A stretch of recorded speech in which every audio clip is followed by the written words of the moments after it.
সবাইকে নমস্কার। আর শুরু করার আগে একটা ছোট্ট কথা, এই ভিডিওটা প্লিজ আমার পাড়ার লোক, আমার আত্মীয় স্বজন, আমার বন্ধুবান্ধব, আমার ভাইয়ের বন্ধুবান্ধব, সবাই যারা যারা দেখছো, এই স্টার্টিংয়ে এই জন্য বলছি, প্লিজ এই ভিডিওটা দেখো, পুরো ভিডিওটা দেখো। আজকে ভাই ঠিক না ভুল, সেই ভাইয়ের মুখোশটা খুলতে চলেছি। তো প্লিজ সবার কাছে আবেদন, নিবেদন, অনুরোধ, প্রার্থনা, এই ভিডিওটা পুরো দেখো এবং দেখে শেষে কমেন্ট করে জানিও যে আমি ঠিক না ভাই ঠিক, কে ঠিক কে ভুল, একটু কমেন্ট করে জানিও। হ্যালো গাইস, গুড ইভিনিং সকলকে। আজকে তোমাদের সাথে কিছু আলোচনা, কিছু সত্য ঘটনা তোমাদের সামনে নিয়ে আসবো, যেটা আমার লাইফের সত্য ঘটনা। তো আজকে কোনো ব্লগ নয়, আজকে আমার জীবনের সত্য কাহিনীটা তোমাদের সামনে তুলে ধরতে আসছি। প্রথমেই তোমাদের সকলকে অসংখ্য অসংখ্য ধন্যবাদ আমাদের পাশে থাকার জন্য, আমাদেরকে এইভাবে সাপোর্ট করার জন্য। নাহলে আজকে আমরা আমাদের পেজ, আমাদের চ্যানেল এত বড় করতে পারতাম না, এত বড় ফ্যামিলিতে নিয়ে যেতে পারতাম না। তো তোমরা পাশে আছো বলেই এত বড় সম্ভব হয়েছে, আর তার জন্য তোমাদেরকে মন থেকে অসংখ্য ধন্যবাদ। এবং এইভাবে সাপোর্ট করো যাতে আমাদের ফ্যামিলিটা অনেক অনেক বড় হয় এবং তোমাদের সাথে সব কিছু শেয়ার করা হয়, হাসি দুঃখ কান্না সব কিছু। তেমনি আজকে আমার লাইফের একটা স্যাড স্টোরি তোমাদের সবার সাথে শেয়ার করছি। দেখেছো কিছুদিন আগে আমি পোস্ট করেছিলাম, তো পোস্টে তোমরা সবাই রিপ্লাই দিয়েছিলে, কমেন্ট করেছিলে, মেসেঞ্জারে জানিয়েছিলে দাদা কি হয়েছে না হয়েছে। তো আমি তাতে আমার ভাইয়ের সম্পর্কে কিছু বলেছিলাম, কিছু জানিয়েছিলাম, সত্য কথা জানিয়েছিলাম।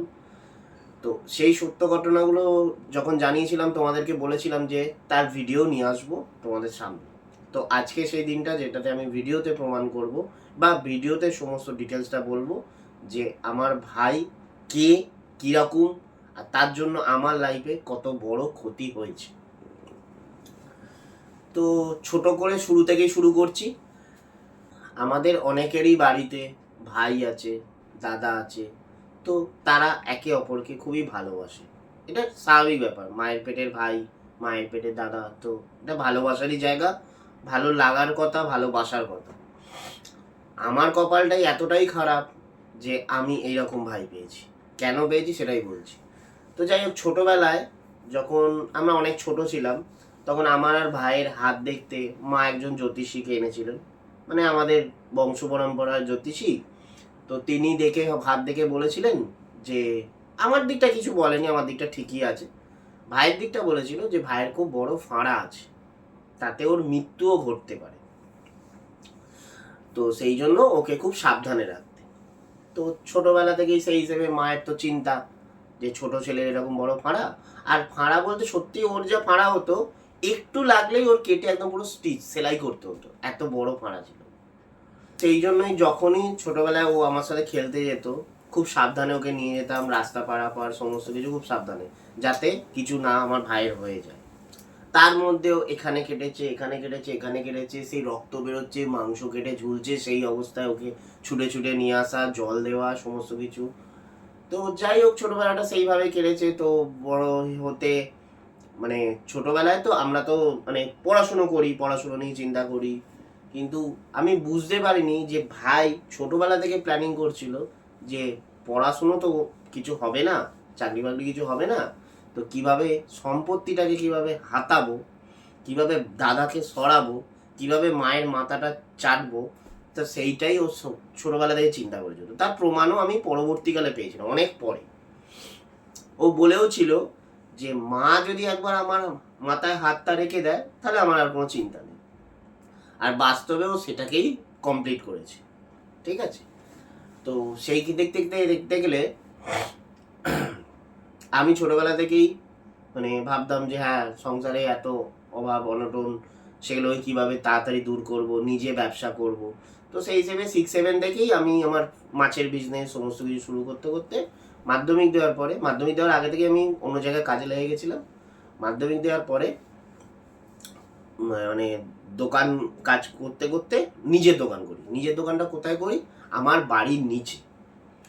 তো আমার বাড়ির নিচেটা পুরো গোডাউন হয়েছিল, তো কিভাবে কি করা যায় সেটাকে পরিষ্কার করে সমস্ত কিছু করে দোকানটা করলাম। বনির মানে আমার ভাইয়ের সেই টাইম থেকে ফাটা শুরু হলো, মানে পেছনটা ফাটা শুরু হলো, মনে রাখ তার আগে থেকে ছিল, ওইখান টাইম থেকে বাড়লো।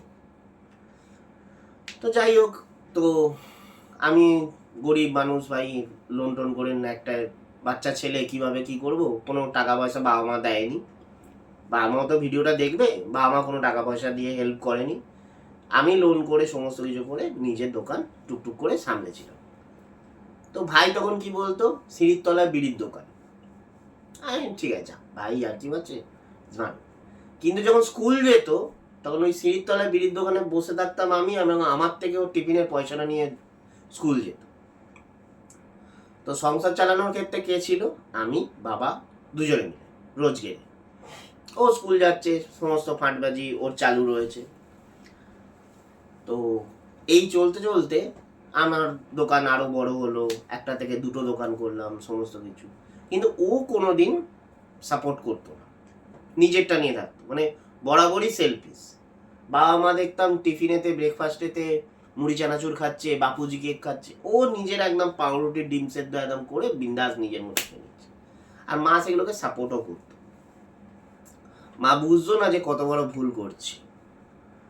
এবার দুটো ছেলে, তো দুটো ছেলে সমানভাবে সব কিছু হবে, সমানভাবে খাটবে সেটা না। ছোট ছেলে, ও বাবা ও ছোট, ওকে একটু বেশি দেখি। যাই হোক, সেটা নিয়ে আমার কোনো অসুবিধে ছিল না। কিন্তু প্রবলেমটা শুরু হলো আমার ওই দোকানের পর থেকে। কলেজ ভর্তি হতে গেলাম, বাবা বললো আমার কাছে টাকা নেই, জেঠুর থেকে চাইগে যা। জেঠুকে চাই গেলাম, জেঠু বলে হ্যাঁ রে, তোর বাবা কি কিছুই দায়িত্ব পালন করবে না, সবই আমার ঘাড়ে ঠেলে দেবে। যাই হোক, সেই পার্টটা গেল। আমি কলেজে কোনো রকমের টাকা এদিক ওদিক ব্যবস্থা করে, জেঠু দিল সব ব্যবস্থা করে কলেজ ভর্তি হলাম, কিন্তু কলেজটা কন্টিনিউ করতে পারলাম না, কারণ আমি তখন দোকান করে ফেলেছি। দোকানে কাস্টমার আসা শুরু হয়েছে, যে টাইমেই আমি কলেজে যাচ্ছি সেই টাইমেই কাস্টমাররা আসছে। তো আমি আমার বিজনেসটার দিকেই ফোকাসটা দিলাম, যে না, আলটিমেট আমাকে টাকা রোজগার করতে হবে এবং নিজের পায়ে দাঁড়াতে হবে। চলো আমি নিজের পায়ে সেইভাবে দাঁড়াতে হবে। তো ওই টাইম কালগুলোতে আমি কিন্তু নিজের রোজগার শুরু করে দিয়েছি, নিজের কাজকর্ম শুরু হয়েছে, ভালোভাবে রোজগারও স্টার্ট হয়ে গেছে। তবু সব কিছু সামলে নিজের একটা গেঞ্জি ছাড়া গেঞ্জিও কিনতে পারতাম কিনা সন্দেহ আছে। তো সব কিছু সমস্ত সামলাতে সামলাতেই চলে যেত। কিন্তু ও দেখতাম থেকে থেকে একদম শেরওয়ানি, মা বলছে যে কিনেছে, ঠিক আছে, ও কাজ করে না কিছু নয়, ঠিক আছে কিনছে, তো বন্ধু বান্ধব টুকটাক আড্ডা মারছে, তাদের সাথে মিলেমিশে কিনছে। যাই হোক, বাদ দাও, আমি মানে প্রথম থেকেই কিভাবে কিনছে সেটা আর আমরা জানতে পারতাম না। তো সুযোগটা ওর কাছে এলো যখন জেঠু, আমার বড় জেঠু পড়ে গেল, পড়ে গিয়ে কোমর ভাঙলো। কোমর ভেঙার টাইমে হাওড়া হসপিটালে ভর্তি করা হলো। তো বাপি আমায় কোনোদিন কিছু বলেনি, সেই টাইমে আমার হাত ধরে বললো তোর থেকে তো কোনোদিন কিছু চাইনি, তো এবারে জাস্ট একটাই জিনিস চাইছি, আমার দাদাকে বাঁচিয়ে দে। তো সেইভাবে আমি ঠিক আছে, তো জেঠুর কাছে গেলাম, জেঠুর সঙ্গে কথাবার্তা বলে কোঠারিতে অপারেশন হলো, অপারেশন হয়ে জেঠুকে আমার বাড়িতে নিয়ে এলাম, মানে আমাদের বাড়িতে নিল। কারণ জেঠুর যে পোর্শন, মানে বাবার যে পোর্শনটা ছিল, সেই পোর্শনের তো ভাঙাচোরা অবস্থা, তো জেঠু ওখানে গিয়ে থাকলে আবার হাত ধুতে গিয়ে কিছু করতে গিয়ে পড়ে যাবে, কোমরের প্লেট বসানো হয়েছে, তো সেক্ষেত্রে তো আরও চাপ হয়ে যাবে। তো সেই জন্য আমি আমার বাড়িতে নিয়ে চলে এলাম। এইবার সুযোগটা ওর কপাল, মানে বলে না কারুর সর্বনাশ কারুর পৌষ মাস, বনির হলো পৌষ মাস। এবার আমি আমার কাজে বিজি হয়ে গেলাম, আমার দোকান ফোকান সমস্ত রয়েছে, বনি ওই জায়গাটা ক্যাপচার করলো, ক্যাপচার করে জেঠুর ন্যাওটা হয়ে গেল। ন্যাওটা কিরম, হ্যাঁ জেঠু বলো বলো কি করতে হবে কি করতে হবে করে জেঠুর অ্যাকাউন্ট থেকে, জেঠু ওকে টাকা দিতে তুলতে যেতে পারতো না, ও জেঠুর সমস্ত ব্যাংকিং কাজ ওষুধপত্র সব কিছু করতো। এই করতে হতে জেঠুর অ্যাকাউন্ট থেকে টাকা তোলা শুরু করলো, ঠিক আছে। তখন সবে একটা পাড়ার ছেলে, বাবাই বলে নাম, তার কাছে কাজে ঢুকেছে, ওই 2200 টাকা, তাও একটা ছেলে ওর কাজ করতো, তাকে পলিটিক্স করে হাঁটিয়ে দিয়ে ওর জায়গায় ঢুকলো, ঢুকে 2200 টাকা মাইনে সেখানে কাজ করতে শুরু করলো। এবার জেঠুর অ্যাকাউন্ট থেকে যে টাকাগুলো তুলে তুলে হঠাৎ ওর একটা বন্ধু, মানে আমাদের ওখানে পাপাই নাম, পারফেক্ট ফার্নিচার আছে তার মালিক, তো পাড়ায় আমার বন্ধু যে অনেক দেখ না এই বাইকটা আমার বিক্রি করিয়ে দে না। বললাম যে হ্যাঁ তা এই বাইক কে নেবে, এই 12-13 হাজার টাকা বলে বলো। এবার ভাইকে ওই বাইকটা মুরগি করে 34,000 টাকায় বিক্রি করে। ভাই আমার পরে এসে দেখে, দেখ বাইক কিনলাম।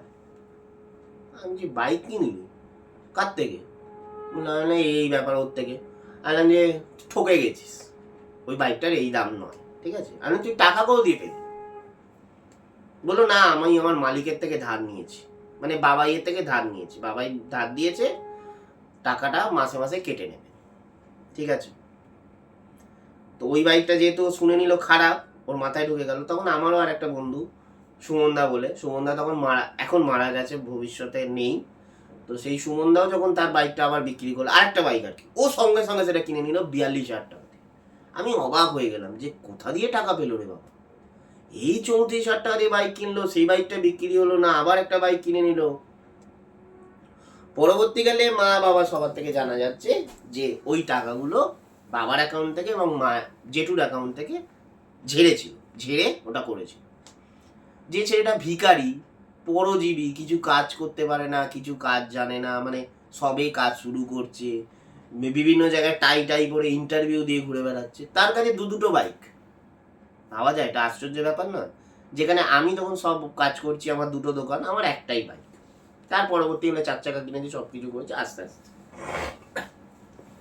যাই হোক, আজকেও যে বাবাই বলে ছেলেটা নেয়াত ভালো ছেলে, গো বেচারা ছেলে, ওকে তেল মেরে, ওকে মাথা চেটে ওর কাজটাকে টেক ওভার করে আজকে নিজের কাজ করে নিল। ওর কাজ ছিল হচ্ছে ফুলমালা দিয়ে সাজানো, ফুলের ডেকোরেশন করা, ইভেন্টের কাজ।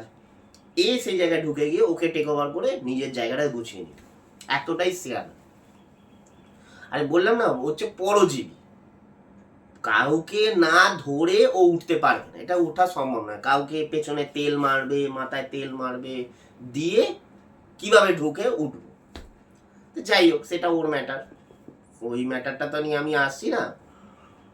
ম্যাটার হচ্ছে আলটিমেট আমার বিয়ের টাইম থেকে শুরু হলো। আমি কাকে বিয়ে করব, আমি কার সাথে লাইফ লিড করব, সেটা সম্পূর্ণ আমার ডিসিশন এবং বাবা মার ডিসিশন। তো দোকানের টাইম থেকে তো শুরু হলো যে দোকানে আমি ঘরে ঘুমোচ্ছি, ও মা বাবাকে বলছে দোকানটা করতে দেওয়াই উচিত হয়নি, আজকে দোকানটা যদি না থাকতো, দোকানটা যদি ফাঁকা থাকতো, ওই জায়গায় আমরা একটা ভাড়া দিতে পারতাম, তুমি কেন দোকানটা করতে দিলে। এইভাবে সমানে ছোটোবেলা থেকে, যে টাইমে পড়াশুনো করার টাইম, সেই টাইমে পিন মেরে মেরে মেরে মেরে মেরে মা বাবাকে আমার থেকে আলাদা করতে শুরু। মা বাবার দেখলাম আমার প্রতি একটা হিংসে জন্মাতে শুরু করলো। এটা চলতে থাকছে এবং আমি ক্রমশ মা বাবার থেকে ডিটাচ হচ্ছি। হতে হতে হতে হতে হতে বিয়ের টাইম, ও একদম পুরো মা বাবাকে একদম পুরো ব্রেন ওয়াশ করে বুঝিয়ে দিল যে আমার বউ একদম খারাপ মহিলা, খারাপ মেয়ে, একদম মেনে নেবে না, হ্যান ত্যান সব কিছু করে যা তা করলো। মা বাবা সেটাই বুঝলো। এদিকে ও যে কতগুলো মেয়ের লাইফ নষ্ট করেছে সেটা ও জানে, এবং সেই মেয়েগুলো তো সাক্ষী আছে। প্লাস আমি এখনো পর্যন্ত, আমি আমার ভাই তো রিসেন্ট বিয়ে করেছে, তো তার বউয়ের সাথে তো আমার এখনো আলাপ হয়নি। তবু আমি তাকে নমস্কার জানিয়ে বা ভালোবাসা প্রণাম জানিয়েই বললাম যে তুমি তোমার বরকে চেনো না, যে কতটা সেলফিশ মাল, কতটা সেলফিশ মাল তুমি চেনো না। ও নিজেরটা ছাড়া কিচ্ছু বোঝে না। হতে পারে তুমি বলতে পারো যে আজকালকার সমাজ এরকম, ওটাই ভালো, ঠিক কথা, সেটাও হতে পারে। তা বলে কারোর ক্ষতি করে কোনোদিন বড় হওয়া যায় না, যেটা তোমার স্বামী করেছে। তুমি জানো, তুমি একসাথেই তোমরা নাটকের একাডেমিতে ছিলে, সেই নাটকের একাডেমিতে থাকার আগে থেকে ওর যে মেয়েটির সাথে লাইন ছিল, নাম নেওয়া উচিত হবে কিনা জানি না, তো আমি বলছি, চশমা পরে মেয়েটি, ফর্সা করে, আমি যা উদাহরণ দিলাম, ওটা ভাই তো জানে খুব ভালো। ওর তো মানে ওই মেয়েটি, ওর বাবা মা ওকে হিসেব মতো ঘরের জামাই ভাবত, জামাইয়ের মতো ভালোবাসতো, এবং ওই মেয়েটির জন্য একটা কিছু জিনিস কেনা মানে ওর জন্যও কিন্তু, সে বই খাতা থেকে আর আমার ব্যাগ, বললাম না পরজীবী, ও তো নিজের কিছু ক্ষমতা নেই, খালি ফাঁটটার জন্য পয়সা লাগে, কিন্তু ফাঁটটা পূরণ করবে পরের ঘাট দিয়ে। তো যাই হোক, ওই করে মেয়েটার লাইফটাকে পুরো শেষ করলো। সেই টাইমেই তুমি এন্ট্রি নিয়েছো, তোমরা একসাথেই নাটক করতে, সেই মেয়েটাকে তোমরা লাথি মেরে ডিচ করে তোমরা নিজেদের রিলেশনটা কমপ্লিট করলে। আজকে মেয়েটার লাইফটা কিন্তু নষ্ট করে দিয়েছো। যাই হোক, সেটা তোমাদের ম্যাটার, ব্যক্তিগত ম্যাটার। তো এই যে তোমাদের ম্যাটারটা, এই তোমাদের ম্যাটার নিয়ে আমরা কিছু বলতে গেছি। তোমার পছন্দ হয়েছে, তুমি বনিকে বিয়ে করেছো, বনির পছন্দ হয়েছে, তোমাকে বিয়ে করেছে। তো এটাতে বাবা মা মেনে নিয়েছে সব কিছু নিয়ে তাদের নিয়ে সম্ভব। তো তেমনি ওর বা তোমাদের ক্ষমতা নেই বা কোনো অধিকার নেই যে আমার ম্যাটারের মধ্যে নাক গলানো, কিন্তু নাক গলিয়েছে প্রথম থেকে এখনো পর্যন্ত, নাক গলিয়ে গেছে। এখন আবার তুমি এসো, জানি না ভবিষ্যতে তুমি কি করবে, আমার জানানোর কথা তোমাকে জানিয়ে দিলাম। এবং তুমি দেবযানী, পল্লবী, এই ওটা কি নাম ছিল, পল্লবী নাকি পৌলমী কি, যাই হোক আমি বলবো ডিটেলসটা, আমি জেনে তোমায় বলবো ডিটেলস, মানে নামটা কাটি। এরকম অনেক মেয়ের সাথে লাইন করেছে, অনেক মেয়ের সাথে চিট করেছে। অতে এ যে সুবিধের মাল সেটা কিন্তু ভেবো না, ঠিক আছে? অতে এখন যেটা তোমার বর করছে, মানে বনি করছে, সমস্ত আত্মীয় স্বজনকে দেখাচ্ছে ও একদম ধোয়া তুলসী পাতা, কিচ্ছু জানে না, কিচ্ছু বোঝে না, ও একদম বাবা মার খেয়াল রাখছে। তো পরে এইটার সাথেই যে ভিডিওটা আসবে তাতে দেখতে পাবে যে ও কিরকম। জানি তুমিও সব জানো, জেনে শুনেই করছো, তোমার কোনো চাপ নেই, একসাথেই তোমরা জুটি বেঁধেই করছো। এবার আমার পোর্শন, আমার কথা যেটা, আমি কাকে বিয়ে করব না করব, আমি কার সাথে থাকবো না থাকবো, সেটা সম্পূর্ণ আমার ডিসিশন, আমার ম্যাটার। আমার ম্যাটার নিয়ে বনি তোর মাথা ঘামানোর কোনো ছিল না, কিন্তু তুই মাথা ঘামিয়েছিস। মা শুধু কেন, আত্মীয় স্বজন, বিভিন্ন মানুষ, সবাই, পাড়া, সব জায়গায় ইচ্ছে করে মিথ্যে প্রচার করে উল্টো পাল্টা উঠিয়েছিস। ঠিক আছে, যা আছে না, সত্যি একদিন বেরোবে, সত্যি নিয়ে কোনো চাপ নেই। তো সত্যিটা দেখানোর জন্যই আমি এবার আমার সমস্ত ডিটেলসটা তোমাদেরকে বলবো। তো আপাতত এইটুকু জানলে যে কি আরও জিনিসটা আমি, মানে আমার তো সব লিখে মুখস্থ নয়, যেগুলো হয়েছে আমার সাথে সেগুলোই আমি মনে করছি এবং বলছি। আর ও যেগুলো করে একদম স্ক্রিপ্টেড, একদম পুরো তৈরি করা, যে সেগুলো বেরোবে। অলরেডি ওর থানায় ডায়েরিও করা রয়েছে, 3খানা ডায়েরিও করা রয়েছে যেগুলো করেছে তার এগেনস্টে। তো থানাও বলেছে যে এবার নেক্সট বার করলে সঙ্গে সঙ্গে থানায় একটা ফোন করবেন, গাড়ি ওকে এসে তুলে নেবে। ছোট ভাই তো, থানার আসবে, পুলিশ আসবে, তুলবে। আর আমি কিন্তু অকারণে তোলাবো না, কারণ থাকলে তবেই তোলাবো। ও যেমন কিছুদিন আগে মাকে নাকি মারতে গেছি মিথ্যে কথা বলে ডায়েরি করতে গেছে, আমি কিন্তু মিথ্যে ডায়েরি করি না বা মিথ্যে কেসও করবো না। যেটুকু করবো প্রমাণ সহ করবে এবং সত্যিকারের কেস করবো। এটা এখন থেকে তোকে চ্যালেঞ্জও দিয়ে রাখলাম। তো এই শুরু হলো আমার বাড়ির গলি ঢোকার রাস্তা। এই রাস্তার সাথে আমার অনেক স্মৃতি জড়িয়ে আছে, কারণ আমি ছোট থেকে বড় হয়েছি এখানে, এই গলির মধ্যে ছোটাছুটি করে খেলেছি, পড়েছি, হাত পা কেটেছে। এবং এই গলির ভেতরেই আমার বাড়ি, এবং বাড়ির নিচেই হচ্ছে আমার দোকান, আমার লক্ষ্মীর স্থান। এই গলির ভেতর দিয়েই আমার সমস্ত কাস্টমার ঢুকতো আমার দোকানে, যেখান থেকে আমার দোকান ছোট থেকে অনেক বড় হয়েছে। আর এই হচ্ছে আমার টোটাল বাড়িটি। এই বাড়ির একদম ওপর অবধি দেখতে পাচ্ছ বাঁ হাতে যে বাড়িটি, এটা হচ্ছে আমার বাড়ি। এই পোর্শন এখান থেকে বাড়ির শুরু হচ্ছে, আমার বাড়ির। আর এই যে নিচের যে হলুদ রং করা জায়গাটা, এইটা পুরোটাই হচ্ছে নিচের ভাড়াটের পোর্শন, মানে ভাড়াটের যেটা রয়েছে সেই ভাড়া। এই যে দেখছো সবুজ দরজা, লোহার গেট সামনে, এটা হচ্ছে ভাড়াটের ঘর, মানে এই রুমটা ভাড়া দেওয়া রয়েছে। এইটা হচ্ছে সবথেকে বড় ঘর, 2খানা রুম রয়েছে, কিচেন বাথরুম রয়েছে। এই ঘরটাও কিন্তু আমি বাবা মাকে বলেছিলাম যে বাবা মা এই ঘরটাও আমায় দাও, ঠিক আছে আমি নয় তোমার ভাড়াই দেবো, কিন্তু বাবা মা দেয়নি বা বনি দিতে দেয়নি। এই হচ্ছে আমার দোকান, আমার স্বপ্নের দোকান, আমার স্বাদের দোকান, যে দোকানটা এখন ভগ্নস্তূপ বা ভাগাড়ে পরিণত হয়েছে। যে দোকানটা একসময় পাড়ার মধ্যে সব থেকে উন্নত দোকান ছিল, সব থেকে সুন্দর দোকান ছিল, এবং মানে আমার চোখের মণি, চোখের সব কিছু ছিল, সেই দোকানটা আজকে দেখো তোমরা ভাগাড় কিরম করে দিয়েছিলাম। দোকানের যাবতীয় যা যা জিনিসপত্র ছিল সমস্ত জিনিসপত্র নিয়ে নিয়েছে, চুরি করে নেয়। চুরি করে নিয়ে আজকে এই দেখো, এই ছবিগুলো দেখো ভালোভাবে, এইটা হচ্ছে দোকানের আগের ছবি, আর এখন দোকানটা এরকম ভাঙা রয়েছে। কি অবস্থা, এই দেখো আবার দোকানটা আগে কি ছিল দেখো এই পোর্শনটায়, আর এখন পোর্শনটা দেখো। সমস্ত মালপত্রগুলো চুরি করে নিয়েছে, চিমনি, ফিল্টার, কিচেন অ্যাপ্লায়েন্স সমস্ত চুরি করে নিয়েছে, টোটাল মালটা চুরি করে নিয়েছে। আমি যখনই ঘর থেকে বেরিয়েছি টোটাল মালটা চুরি করে নিয়েছে। কী বলবো বলো, কাকে বলবো? যেখানে মাও সাপোর্ট করেছে, সবাই সাপোর্ট করেছে, আজকে এই অবস্থা। এই দোকানটার নিচে ম্যাট ট্যাট সমস্ত পাতা অবস্থা। আমার ঠাকুর, চোখ দিয়ে আমার জল বেরিয়ে যায় দেখবে। আজকে যে ঠাকুর প্রত্যেকবারে পুজো হতো, প্রচুর কাস্টমার আসতো, খাওয়া দাওয়া করতো, পয়লা বৈশাখে পুজো হতো, সব কিছু শেষ করে নি। আর এই দেখো দোকানের আগের দৃশ্য, কত সুন্দর দোকানটা সাজিয়েছিলাম দেখো। তুমি ভাবো এই দোকান যদি আমার থেকে কেড়ে নেয়, কেড়ে নিয়ে যদি এরকমভাবে ভগ্নস্তূপ করে দেয়, তাহলে ভগবান ক্ষমা করবে? নাকি তোমরা বলো, তোমরা হলে ক্ষমা করতে? বলো, আজকে এত সুন্দর সাজিয়েছিলাম, কত কষ্ট করে সাজিয়েছিলাম জানো, তোমরা ভাবতে পারবে না। তোমরা যদি কেউ জেনে থাকো বা আমাকে জিজ্ঞেস করো কত কষ্ট করতাম। একে বলে কষ্ট করে বিজনেস দাঁড় করানো, একে বলে খেটে রোজগার করা, কারুর ঝেড়ে নয়। কষ্ট করে লোন করে সমস্ত কিছু সামলে দোকানটাকে নিজে দাঁড় করেছিল। আজকে দোকানটা দেখো তোমরা কী অবস্থা করেছে। আমার দোকানটাকে পুরো শেষ করে দিয়েছে। এই দোকানটা আমি দুপুরবেলা শুয়ে থাকতাম, কাস্টমার আসতো আমার, আজকে দোকানটা আমার পুরো শেষ করে দিয়েছে।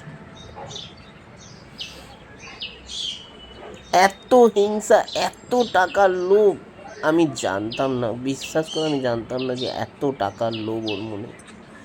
আজকে প্রত্যেক বছর আমি নিজে হাতে দোকানটা রং করতাম পয়লা বৈশাখের আগে, পুজোর আগে। মানে আমার দোকানের টাইমটা থেকে আমি বলছি তোমাদেরকে, আমি ছোটবেলা থেকেই দেখে আসছি। এবার বাবা রিটায়ার পারসন, মানে পেনশন কিছু পায় না, যেটুকু এমআইএস এর টাকা রয়েছে প্লাস ব্যাংকে পোস্ট অফিসে যেটুকু টাকা রয়েছে তার ইন্টারেস্টেতে, আর নিচে ঘর ভাড়া দুখানা রয়েছে, সেটাতেই আমাদের সংসার চলতো। পড়াশুনো, খাওয়া দাওয়া সমস্ত কিছু, শখ আহ্লাদ, পুজো আচ্চা সব কিছু।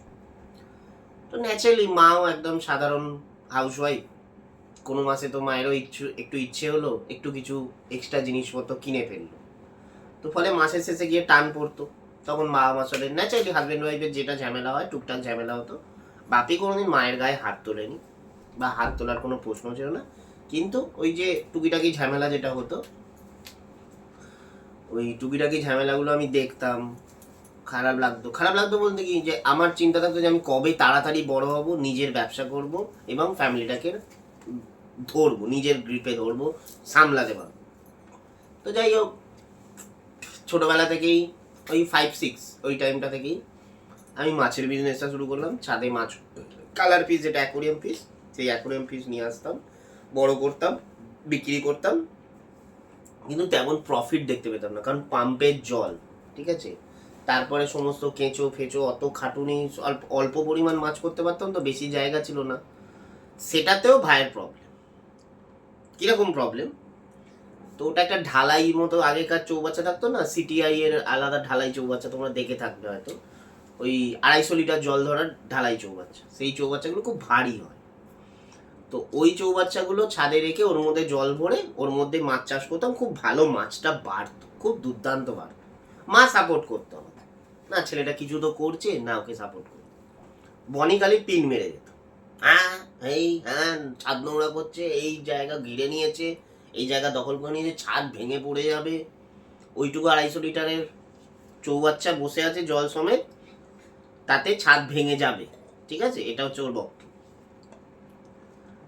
ঠিক আছে চলো, এবার আমি একটা বিশাল বড় মাছের লাস্টে ঝাড় খেলাম, পুজো মেতে গেলাম, মাছটা আমার লাস্ট লটে মরে গেল। আমি সেই থেকে মাছ ছেড়ে দিলাম এবং ডিসিশনও করলাম যে মাছ নিয়ে এগোতেও পারবো না, যেহেতু আমার বাড়িতে পজিশন নেই। তো মাধ্যমিকটা জাস্ট ওই পিটেস্ট হবে এরকম 9-এ পড়ি, এই সরি 10-এ উঠেছি। সেই টাইম থেকে ওই বাড়িতে এরকম প্রবলেম চলছে, তো চলো নিজে কিছু করা যাক বলে আমার বাড়ির গলিটা ঢোকার মুখেই মেন রোডটাতেই একদম একটা মোবাইলের দোকান হলো আর কি। দেখলাম খুব জাঁকজমক করে চলছে, মালিককেও আমার খুব ভালো লাগলো। তো আমি মালিককে গিয়ে বললাম যে দাদা আমার একটা কাজের দরকার, আমাকে কাজে নেবেন, কাজ করব। কোথায় থাকিস তুই? আমি এই তো উল্টো দিকেই তোমার গলির ভেতরে। বলে ভেতরে ডাকলাম, 600 টাকা মাইনে।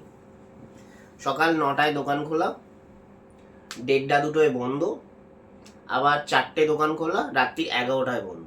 আবার দুপুরবেলা ওই যে সিম কার্ড দিতে বিভিন্ন সেলসম্যান ভোডাফোন থেকে আসে না, রিচার্জ দিতে, রিচার্জের লোড দিতে, সমস্ত কিছু। তো ওই টাইমে যদি বাই চান্স দুপুরবেলা আসে, সেই টাইমে কিন্তু আমি দোকান বন্ধ করতে পারবো না। তার এগেনস্টে আমি 20-30 টাকা টিফিন খাওয়ার খরচা পাবো, সেটা দিয়ে আমি টিফিন খাবো। কিন্তু টিফিনটা খেতে যাবো ওই করে, দোকান ছেড়ে তো আর টিফিন খেতে যাওয়া সম্ভব না। তো যাই হোক, আমার উল্টো দিকেই বাড়ি, কিন্তু কোনোদিন মা বাবা আমাকে কোনোদিন টিফিনও দিয়ে যায়নি, ভাইও কোনোদিন আমাকে, হ্যাঁ রে দাদা তুই তো না খেয়ে বসে আছিস, এনে ধর ভাত খা। কিন্তু দোকানে বসাকালীন বাবা চলে আসতো, হ্যাঁ রে বাজার যেতে হবে তো, বাজারে টাকা পয়সা লাগবে, দে না কিছু টাকা পয়সা, দে না। এবার আমিও চিন্তা পড়ে যেতাম যে 600 টাকা মাইনে তো আমি পাবো, তো কোথা দিয়ে আমি কি করব, না আমার রোজগার আরও বাড়াতে হবে। তো আজকে আমার দোকানের যে মালিক, সেই মালিকও দেখছে ভিডিও, সে কোনোদিন বলতে পারবে না যে আমি তার দোকান থেকে কোনোদিন চুরি করেছি। অভাব অনটন আছে ঠিক কথা, কিন্তু তার মধ্যে চুরি ব্যাপারটা আমার ছিল না। যে যা আছে ওর মধ্যেই চালাতে হবে। মোবাইল রিপেয়ারিংটা আমার ওই দোকানেতেই শেখাতে আসতো চন্দনদা বলে। চন্দনদাকে বললাম যে চন্দনদা আমার একটু মোবাইল রিপেয়ারিং শেখাবে, বলে দোকান বন্ধ হতো 11টায়। তারপর তার বাড়ি গিয়ে রাত্রি 2টো অবধি মোবাইল রিপেয়ারিং শিখতাম, যেহেতু সে বিনা পয়সায় শেখাচ্ছে আর আমার কাছে অত পয়সা নেই মোবাইল রিপেয়ারিং শেখার। তো রাত্রি 2-2:30টার সময় আসতাম, বাড়ি আসতাম, খেতাম টেতাম, শুতাম, আবার সকাল 9টায় দোকান। তো যাই হোক, এই করতে করতে করতে করতে এবার দেখছি যে 600 টাকা খুব চাপ হয়ে যাচ্ছে। তারপর আমার ঘুরতে যাওয়ার খুব তো নেশা, এটা আমি বাবার দিক থেকে পেয়েছি। তো সেই হিসেবেই দাদা বললো যে তারাপীঠ ঘুরতে যাবো, কিন্তু 600 টাকার মাইনে দিতে পারবো না। আমি হ্যাঁ চলো চলো চলো, ঘুরে চলে এলাম। এই করতে করতে যখন আমি ডিসাইড করলাম যে না এটা আমার সম্ভব নয়, দাদাও দেখলাম যে মানে আমার মালিক, সেও একটু ডিসঅ্যাপয়েন্টেড হয়ে যায় নিজের ফ্যামিলিগত ব্যাপার নিয়ে। আমি তখন দোকানকে কাজ ছেড়ে দিলাম। কাজ ছেড়ে দিয়ে চিন্তা করলাম কি করা যায়, কি করা, নিজে একটা দোকান করব, কোথায় করব, দোকান ভাড়া, অ্যাডভান্স, অনেক টাকার ব্যাপার। আমি তখন সবে 11-এ মনে হয় পড়ি, হ্যাঁ 11-এ পড়ি, ঠিক কথা, 11 না 12-এ পড়ি, হ্যাঁ 12-এ পড়ি। তো সেই হিসেবে বাড়ির নিচেটা তখন পুরো মানে সেই মিটার রুম যেমন বলে, ভাগার রুম, পাম্প রুম যেমন বলে, গোডাউন ঘর, সেরকম হয়েছে। দোকানের ভেতরটা মাটি যেটা আছে, মাটি দেখা যায় না, মাটি থেকে এতটা স্তর অবধি মানে সেই আরশোলার নাদি, ইঁদুরের হাগা, ছুঁচোর হাগা, এটা ভর্তি। আর বাঁশ পাঁশ কাঠ কাছারি সমস্ত ভর্তি। তো আমি ওই দোকানটার বাইরে দাঁড়িয়ে দাঁড়িয়ে স্বপ্ন দেখলাম, যাকে বলে মাথায় কিছু করার চিন্তা ভাবনা। তো স্বপ্ন দেখলাম যে মেন রোডে তো ওই দোকানটা আছে, ওই দোকানেই আমি কাজ করতাম, ওই দোকান তো ছেড়ে দিলাম, তো এখানে যদি আমি বাড়ির নিচে দোকান করি, ভাড়াও লাগবে না, একটা নিজের দোকান আশা করি দাঁড় করাতে পারবো।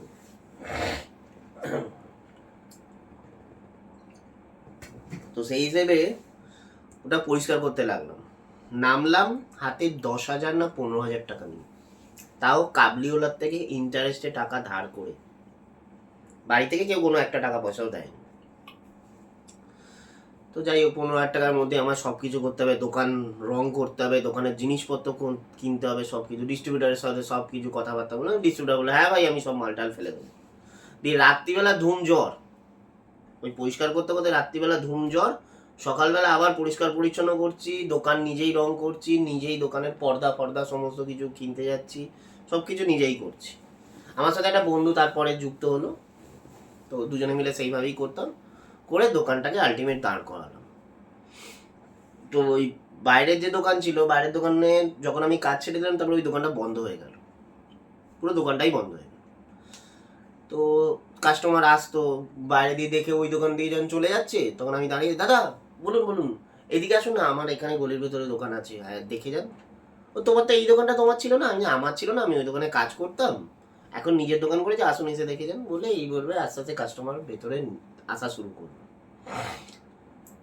তো যাই হোক, ভগবানের কৃপায় আস্তে আস্তে দোকান জমতে শুরু করলো, সব কিছুই ঠিকঠাক হচ্ছে, ফ্যামিলিকেও আমি আস্তে আস্তে ঠিকঠাক দেখতে পাচ্ছি, মাও খুশি, বাবা বাবা কি বলতো একটা মনে ছিল যে হ্যাঁ চাকরি বাকরি করবে, আর আমার ছোটবেলা থেকে চিন্তা ভাবনা ছিল যে আমি ব্যবসা করবো। তো যাই হোক, এই নিয়ে একটু বাবার সাথে খিটখিট লাগতো, মানে যেমন বলে একটু ইগো ব্যাপার বলতে বাবা সেরকম প্রবলেম কি কিছু করতো না, কিন্তু ওই চিন্তা করতো যে হ্যাঁ ছেলে ব্যবসা করছে, চাকরি করবে না। কিন্তু আমি আমার ব্যবসাটাকে খুব ভালোভাবে দাঁড় করাতে শুরু করলাম, আর বনি তখন থেকে ফাটা শুরু হলো, রীতিমতো ফাটা শুরু হলো। এবার ওই দোকানটাই তোমরা দেখলে এখন ও ক্যাপচার করে নিয়ে সমস্ত মালপত্র নিয়ে চুরি করে, আমি যখন বেরিয়ে আসি বিয়ের পরে, বা আমার যখন মেনে নেয় না, আমি যখন বেরিয়ে আসি, তখন সমস্ত মালপত্র সরিয়ে দিয়ে সমস্ত ইয়ে করে দিয়ে নিজের সমস্ত মালপত্র ঢুকে গোডাউন করে দোকানটাকে পুরো নষ্ট ভাগাড় করে দিল। দোকানের ছবিগুলো তুমি দেখতে পাবে যে দোকানটা কি ছিল আর দোকানটা কি হয়েছে এখন, ঠিক আছে? যে দোকানটা আমি দুপুরবেলা সকালবেলা 8:30 থেকে 9টার মধ্যে দোকান খুলতাম, আর রাত্রিবেলা 11টা 11:30 অবধি কাস্টমার থাকতো, রাত্রিবেলা অবধি দোকান বন্ধ হতো 11টা 11:30টায়, এবং দোকানে গিয়ে শুয়ে পড়া যেত। ম্যাট পাতা ছিল সুন্দর, একদম ফ্যান ট্যান লাইট টাইট সুন্দর ডেকোরেশন করা, সেখানে আরামসে আমি দিন রাত্রি শুয়ে থাকতাম। মানে কাস্টমার আসলে দুপুরবেলা, হ্যাঁ দাদা বলুন, দুপুরবেলায় ঘুম থেকে উঠেই কাস্টমারকে অ্যাটেন্ড করতে হতাম, রাত্রিবেলা 11টা 11:30টার সময় কাস্টমার, সকালবেলা 7টা 8টার সময় কাস্টমার, এই কারণ সেই দোকানটাকে আজকে ভাগাড় করে দিয়েছে। সেই দোকানটাকে এমনই লেভেলে নিয়ে গেছিলাম যে বিভিন্ন দোকানদারদের সফটওয়্যার, যেটা মোবাইলে সফটওয়্যার মারতে হয় না, সফটওয়্যার মারতে গেলে সব দোকানদাররা তো সফটওয়্যার সিস্টেম কিছু নেই, তো সফটওয়্যার মারতে গেলে তাকে সেই খিদিরপুর যেতে হতো, ফ্যান্সি, চাঁদনি, ওই সব জায়গায় বিভিন্ন দোকানদাররা মোবাইল নিয়ে গিয়ে যেত, ওখান থেকে সফটওয়্যার করে নিয়ে এসে কাস্টমারকে ডেলিভারি করতো। আমি পুরো সফটওয়্যার সিস্টেমটা নিজের দোকানে ইনস্টল করালাম। এবার সব দোকানদাররা প্লাস কাস্টমাররা সবাই আমার দোকানে 5 মিনিটের মধ্যে এসে দাঁড়াতো, সফটওয়্যার কম্পিউটার দিয়ে ইনস্টল করতাম, ইনস্টল করে মোবাইল রেডি দিয়ে দিতাম। বুঝতে পারছো কোন জায়গায় কোন লেভেলে দোকানটাকে নিয়ে গেছিলাম? তার পরবর্তীকালে আমি ওর সাথে ফিল্টার, চিমনি, মানে কিচেন অ্যাপ্লায়েন্সটা অ্যাড করলাম। এবার মোবাইলটা দেখো, রোজগার পাতিটা আমার, মানে ন্যাচারালি মানুষ যখন বড় হয় মানুষের খিদেটাও তো বাড়ে, তেমনি আমারও খিদে বাড়ছে, কারণ আমি খেটে করছি, আমি তো কারণ মেরে করছি না। আমার খিদেটা কি বাড়লো যে না এইটুকু পয়সায় আর হবে না, আরও বাড়াতে হবে। আমার তখন বাইরে আর একটা দোকান হয়ে গেছে, 4 চাকা গাড়িও কিনে ফেলেছি, সব কিছু, কিন্তু তবু আমার আবার খিদেটা বাড়লো যে না আরও বড় ব্যবসা করতে হবে, এইটুকু খিদেতে হবে না, আরও বড় ব্যবসা করতে হবে। তো কী করব? তো মোবাইলের পার্টটাকে আস্তে আস্তে কমাতে থাকলাম, দিয়ে chimney, filter, microwave oven, dinner set, mixer grinder, মানে কিচেনে যাবতীয় আইটেম নিয়ে আমি বিজনেসটা শুরু করি। এবং আস্তে আস্তে দোকানের দুটো পার্টে ভাগ করলাম, একটা পার্টে কিচেন অ্যাপ্লায়েন্সেস আর একটা পার্টে মোবাইলের পার্ট। মোবাইলের পার্টটা পেছন দিকে রেখে আস্তে আস্তে আস্তে আস্তে আস্তে মোবাইলের পার্টটাকে পুরো কমপ্লিট করে তুলে দিয়ে পুরোটাই কিচেন অ্যাপ্লায়েন্সেস দিয়ে চালু করলাম, এবং দুর্দান্ত সাড়াও পেলাম, দুর্দান্ত সাড়া পেলাম। প্রতিটি কাস্টমারকে ভালোভাবে সার্ভিস দেওয়া, সব কিছু। ছেলে আছে, ছেলে কাজ করছে, একসাথে 2-3টে ছেলে কাজ করছে ভালোভাবে একদম। আস্তে আস্তে গোডাউন নিলাম, দিল্লি গেলাম, এগ্রিমেন্ট সাইন করে ব্যবসা আমার দুর্দান্ত উন্নতি হতে থাকলো। আর ভাইয়ের ততটাই ফাটতে শুরু করলো, এবং ভাই এদিকে কি করছে, ভেতরে ভেতরে জেঠুর টাকাগুলোকে সমস্ত কিছু নিজের অ্যাকাউন্টে ঢুকিয়ে নিয়েছে, ঢোকাচ্ছে সমস্ত। কারণ যে পরজীবী, যে ভিখারি কাজ করে, একটা 2200 টাকা মাইনের কাজ করে, আমার কাছে ক্রেডিট কার্ড নেই, তার কাছে ক্রেডিট কার্ড হয়ে গেল, তার কাছে ব্যাংকের ডেবিট কার্ড হয়ে গেল, যে ভিখারি। তো এইগুলো মা, বাবা, আমি তিনজনেই নেগলেক্ট করেছি মানে ও করছে ঠিক আছে, ওর মনে যেরকম আমার প্রতি একটা হিংসে, আমার কিন্তু ওর প্রতি কোনো হিংসে ছিল না। এই হলো আমার দোকান কমপ্লিট হয়ে আমার বাড়ির সামনের পোর্শনটা, গেটের সামনেটা। এই আম গাছটাকে আমি খুব ভালোবাসতাম, কাটতেও দিইনি ছোটোবেলা থেকে, দোকানে অসুবিধা হতো তবু কাটতে দিইনি। আর এই দেখতে পাবে ছবি আমার চোর ভাইয়ের, এই দেখো, এই হচ্ছে আমার ভাইয়ের, চোর ভাইয়ের ফার্স্ট লুক, প্রথম দিকের লুক, ঠিক আছে? যখন ওই চুরি চামারি শুরু করেছে, দেখেও বুঝতে পারবে ছিচকে চোর মনে হচ্ছে, পাতাখোর ছিঁচকে চোর, যেমন প্রথম টাইমের। যাই হোক, এই হচ্ছে আমার গেট বাড়ির। আর এটা হচ্ছে পাশের যে পুকুর পাড়টার যেটা অংশটা, সেটা এটাও কিন্তু আমাদেরই বাড়ির অংশ। এই সামনে থেকে মানে এগিয়ে গেলে দেখতে পাবে আমাদের আর একটা ঘর রয়েছে, যেটাও ভাড়ার ঘর। এই যে দরজাটা দেখতে পাচ্ছ, এটাও কিন্তু ভাড়ার ঘরের দরজা, মানে দুখানা ভাড়া রয়েছে নিকানে নিচে, বাড়ির নিচে। আর ওপরের পোর্শনটা পুরো আমাদের। এই দেখতে পাচ্ছ, এই পুরো এই প্রপার্টিটা পুরো আমাদের প্রপার্টি, পুরোটা। তো এত বড় প্রপার্টিও হয়েও তুমি দেখতে পাবে, ওপরে যাই তোমাদের দেখাচ্ছি, যে জাস্ট একটা ছোট্ট ঘর, যেটা সিঁড়ির তলার ঘর, আর সিঁড়ির তলার অংশই আমার কপালে জুটেছে রান্নাঘর হিসেবে ব্যবহার করার জন্য আর ঘর হিসেবে ব্যবহার করার জন্য। এতটাই খারাপ কপাল বাড়ির বড় ছেলের পোর্শনে এইটুকু। আর এই দেখো, নাটক তো ছোটোবেলা থেকেই জানতো, অ্যাক্টিংটা তো খুব ভালোভাবে শিখে নিয়েছে, কিন্তু অ্যাক্টিংটাকে আমার পেছনেই দিয়েছে। মানে আমার সাথেই নাটকটা করেছে, আর বাবা মার সাথে নাটকটা করেছে, ভালো জায়গায় কিছু করতে পারেনি, এইসবই করে গেছে। এই যে ছোটোবেলা থেকে নাটকগুলো শিখে নিয়েছে কীভাবে অ্যাক্টিং করে পেছনে লোকের বাঁশ দেয়। ভাইয়ের ছবি তো তোমরা দেখলে। তো ছোটবেলা থেকেই ভাই মানে একদম কি বলবো, ছোট ছেলে বাবা মার কাছে যেটা কিন্তু ছোট ছেলে যে কি বড় ক্রিমিনাল ছোট থেকে তৈরি হচ্ছে, সেটা বাবা মার ধরার ক্ষমতা হয়নি। তো পোস্টে এর আগে করেছিলাম যে ভাই চোর, কেন চোর তার প্রমাণ দিচ্ছি। ও তো নিজেকে খুব স্মার্ট ভাবে লোকের সামনে স্মার্ট দেখায়, লোকেরা সেটা দেখে একটু আবির্ভূত হয়ে যায়, মানে মুগ্ধ হয়ে যায়। তো সেই সূচনাটাই বলছি। সম্ভবত আমি ওই দোকান করেছি 11-12 পড়ি, দোকান করেছি ওই 9-10 এরম টাইমে পড়ে। ওর মাথায় এলো, খেয়াল এলো যে ব্যান্ড করব, সবাই মিলে ব্যান্ড করব। ব্যান্ড করতে তো মালকড়ি লাগে, মালকড়ি নেই, তো কোথা দিয়ে কি করবে? পাড়ার সব ছেলে মিলে মিলে ব্যান্ড করব, গিটার ফিটার কিনতে হবে, ব্যান্ড করতে হবে। তো পাড়ারই আর একটা ছেলের সাথে মিলে মিশে ও আর সেই ছেলেটা মিলে প্ল্যান করলো যে ওই ছেলেটার বাড়িতে ঠাকুমার গয়না চুরি করবে। ভাবো কত বড় প্ল্যানিং। এটা আমি তাও বলে দিচ্ছি 2010-11 এরম টাইমের ঘটনা হবে, 9-10-11 এই টাইমেরই ঘটনা হবে। তো যাই হোক, ওই ঠাকুমা যখন ঘুমোচ্ছিল, বনি মানে আমার ভাই আর ওই ছেলেটা তার ঠাকুমার বাড়িতে ঘরে ঢুকে ঠাকুমার বালিশের তলা থেকে চাবি চুরি করে আলমারি থেকে গয়নার পুঁটলিটাকে পুরো সরিয়ে দেয়। পুলিশ যখন আসে, ও ওটাকে জানলা দিয়ে ফেলে দেয় বাগানেতে। পুলিশ কিছু বুঝতে পারে না, চলে যায় যে হ্যাঁ বাড়ির ছেলে চুরি করবে, সেটা হয় না, অন্য জায়গায় যে চাকর বাকর সন্দেহ করেছে সেই হিসেবে সেই গয়না লুকিয়ে রেখে দেয়। আমি কিন্তু ছিলাম না এর মধ্যে, আর জানতামও না। পরবর্তীকালে শুনলাম যখন ওইগুলো গয়নাগুলো বাড়িতে নিয়ে এলো, নিয়ে এসে সবাই মিলে যখন আলোচনা হচ্ছে, মানে সেই বৈঠক, চোরেদের বৈঠক যেমন বলে, সেই বৈঠকে ডিসিশন হলো যে এই গয়নাগুলো বিক্রি হবে, সেখান থেকে সমস্ত গিটার ফিটার সমস্ত কেনা হবে। সেই জন্যই আমি পোস্টে বলেছিলাম যে ও যে গিটারটা বাজায় চুরির গিটার। আর দেখো, ও একটা শুভ কাজ শুরু করতে চলেছে, ব্যান্ড করবে, মিউজিশিয়ান, ভোকালিস্ট, ও ভোকালিস্ট হবে, গান গাইবে। তো আর্টিস্ট সে নিজেই চোর, শুভ কাজ শুরু করছে অশুভ দিয়ে।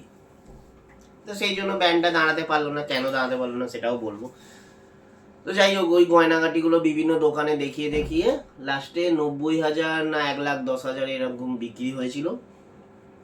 সেই টাকা দিয়ে সিনথেসাইজার, সেই টাকা দিয়ে 30,000 টাকা দিয়ে ড্রামের সেট, সেই bass guitar, lead guitar, amplifier, বিভিন্ন সমস্ত সরঞ্জাম কেনা দিয়ে ব্যান্ড শুরু হচ্ছে। এবার ওর কাছে তো মাল রয়েছে, ও তো কোনো চাপ নেই, স্যারের কাছে ভর্তি হয়ে গেল, বাজানো শেখানো শুরু হয়ে গেল সব কিছু। কিন্তু বাকি যে ছেলেগুলো ওর সাথে রয়েছে তারা তো পড়ুয়া, তাদের কারুর পয়সা রয়েছে, কারুর পয়সা নেই। ও হচ্ছে দলের নেতা, ও যেটা বলবে সেটাই সবাইকে শুনতে হবে। এবার যাদের পয়সা আছে, সে শিখতে পাচ্ছে, স্যারেদের মাইনে দিতে পারছে, তাকে দলে রাখছে, নালে হাঁটিয়ে দিচ্ছে, ও থাকছে। এই করতে করতে আলটিমেট ব্যান্ডটা ওর দাঁড়ালো না, ব্যান্ডটা ভোগে হয়ে গেল। শুভ জিনিস কখনো অশুভ দিয়ে হয় না, না বললাম না তোমাদেরকে। তো সেমনি চুরির টাকায় ব্যান করবে, হয় কখনো সম্ভব? হয় না। তখনও বাবা মার কিন্তু মাথায় এলো না যে ছেলে এই মাধ্যমিক দেবে কি 9-10 এরম কিছুটা পরে, বনি তখন এত টাকা দিয়ে গিটার করে দিয়ে কিনলো, এত টাকা দিয়ে একটা সিনথেসাইজার করে দিয়ে কিনলো। বাবা মার এগুলো চিন্তা ভাবনা উচিত যে ছেলে এত টাকা পেলো কোথা থেকে, সেটা বাবা মা দেখেনি। যার ফলে ছেলে ছোট থেকেই প্ল্যানিংবাজ, চোর, পলিটিশিয়ান সমস্ত তৈরি হতে শুরু করে দিয়েছে। আর আমি সত্যি কথা বলতে ছোটবেলা থেকে খুবই আমি শান্তশিষ্ট, একদম মানে একদম নিরীহ ছিলাম। কারণ কোচিংয়ের মাইনেও মা স্যারকে বলেছিল যে দিতে যাবে, সেটা 15 তারিখ হয়ে যাবে। তো আমার যে বন্ধু বান্ধবরা সারা 1 তারিখের মধ্যে মাইনে দিয়ে দিত, আমি 15 তারিখে দিতাম। স্যারেরাও একটু মুখটাই লাগতো, কিন্তু যেহেতু আমি পড়াশোনায় ভালো ছিলাম স্যারেরাও তো কিছু মাইন্ড করতো না। স্যার বলতো যে, আমার নাম ছিল ঝাঁটা, ছোটবেলায় খুব রোগা ছিলাম তো আমার নাম ছিল ঝাঁটা। তো ঝাঁটা আমাদের কোচিংয়ের নাম উজ্জ্বল করবে, বাকি ছেলেদেররা পয়সা দেবে আর এর থেকে কম মাইনে নেব, এ মুখ উজ্জ্বল করবে। তো সেই হিসেবে আমার মাইনেই 15 তারিখ করে দিত। আমি চুপচাপ লজ্জায় যেতাম, বেশি কিছু বলতাম না। দেখতাম স্যারেরও মুখ কিরম হয়ে আছে, 6 তারিখ 7 তারিখ 8 তারিখ 9 তারিখ যত যাচ্ছে আমারও মানে স্যারের মুখটা কিরম হয় না। তখন মাইনে দিলে ও আমার খুব ভালো। তো যাই হোক, তো সেই জন্য আমার অত ফাঁটবাদিও ছিল না, আমার সব ইয়ে ছিল না। আমার চিন্তা ছিল পয়সা রোজগার করতে হবে, ব্যবসা করতে হবে, এটা কি একটা মাইন্ড ছিল। নিজের দোকানটা হতে আমি নিজেকে খুব একটা গর্বিত বোধ করতেছিলাম না, হ্যাঁ, যে আমি নিজের দোকান করে নিয়েছি, আমার সোর্স অফ আর্নিং শুরু হয়ে গেছে। এবং ভালো হয়, বিভিন্ন জায়গা থেকে লোকজন আসতে শুরু করলো এবং আমার দোকানটা একটা ব্র্যান্ড হতে শুরু করলো। মানে এই ভাই এখানে আছি ভাই, এই স্পেন্সারে আছি ভাই, সবাই আমরা বলি না ফোনেতে কেউ যদি ফোন করে, তেমনি আমার দোকানের নাম ছিল অনির্বাণ টেলিকম। তো সবাই আরে অনির্বাণে আছি রে, চলে ভাই, আরে মোবাইল, আরে 1 মোবাইল আছে এখানে, রিপেয়ারিং ফাটাফাটি রিপেয়ারিং হয়, আয় না অনির্বাণের গায়ে সব আছে, অনির গায়ে সব আছে। তো অনির্বাণ নামটা যেমন মেন নাম ছিল, সবাই আমার অনি বলেই জানতো। পাড়ায় হট করে যদি অনির্বাণ বলে 3-4 বার ভাববে, কিন্তু অনি বললে এক জটকায় চিনে যাবে। তো যাই হোক, তো সেই হিসেবে এটা চোরের পার্টটা কমপ্লিট হলো, যে হ্যাঁ, যে ভাই চোরটা কেন। এই হলো আমার ঘরের সিঁড়ি। এই সিঁড়ি নিয়েও সত্যি ছোটোবেলা থেকে অনেক স্মৃতি রয়েছে।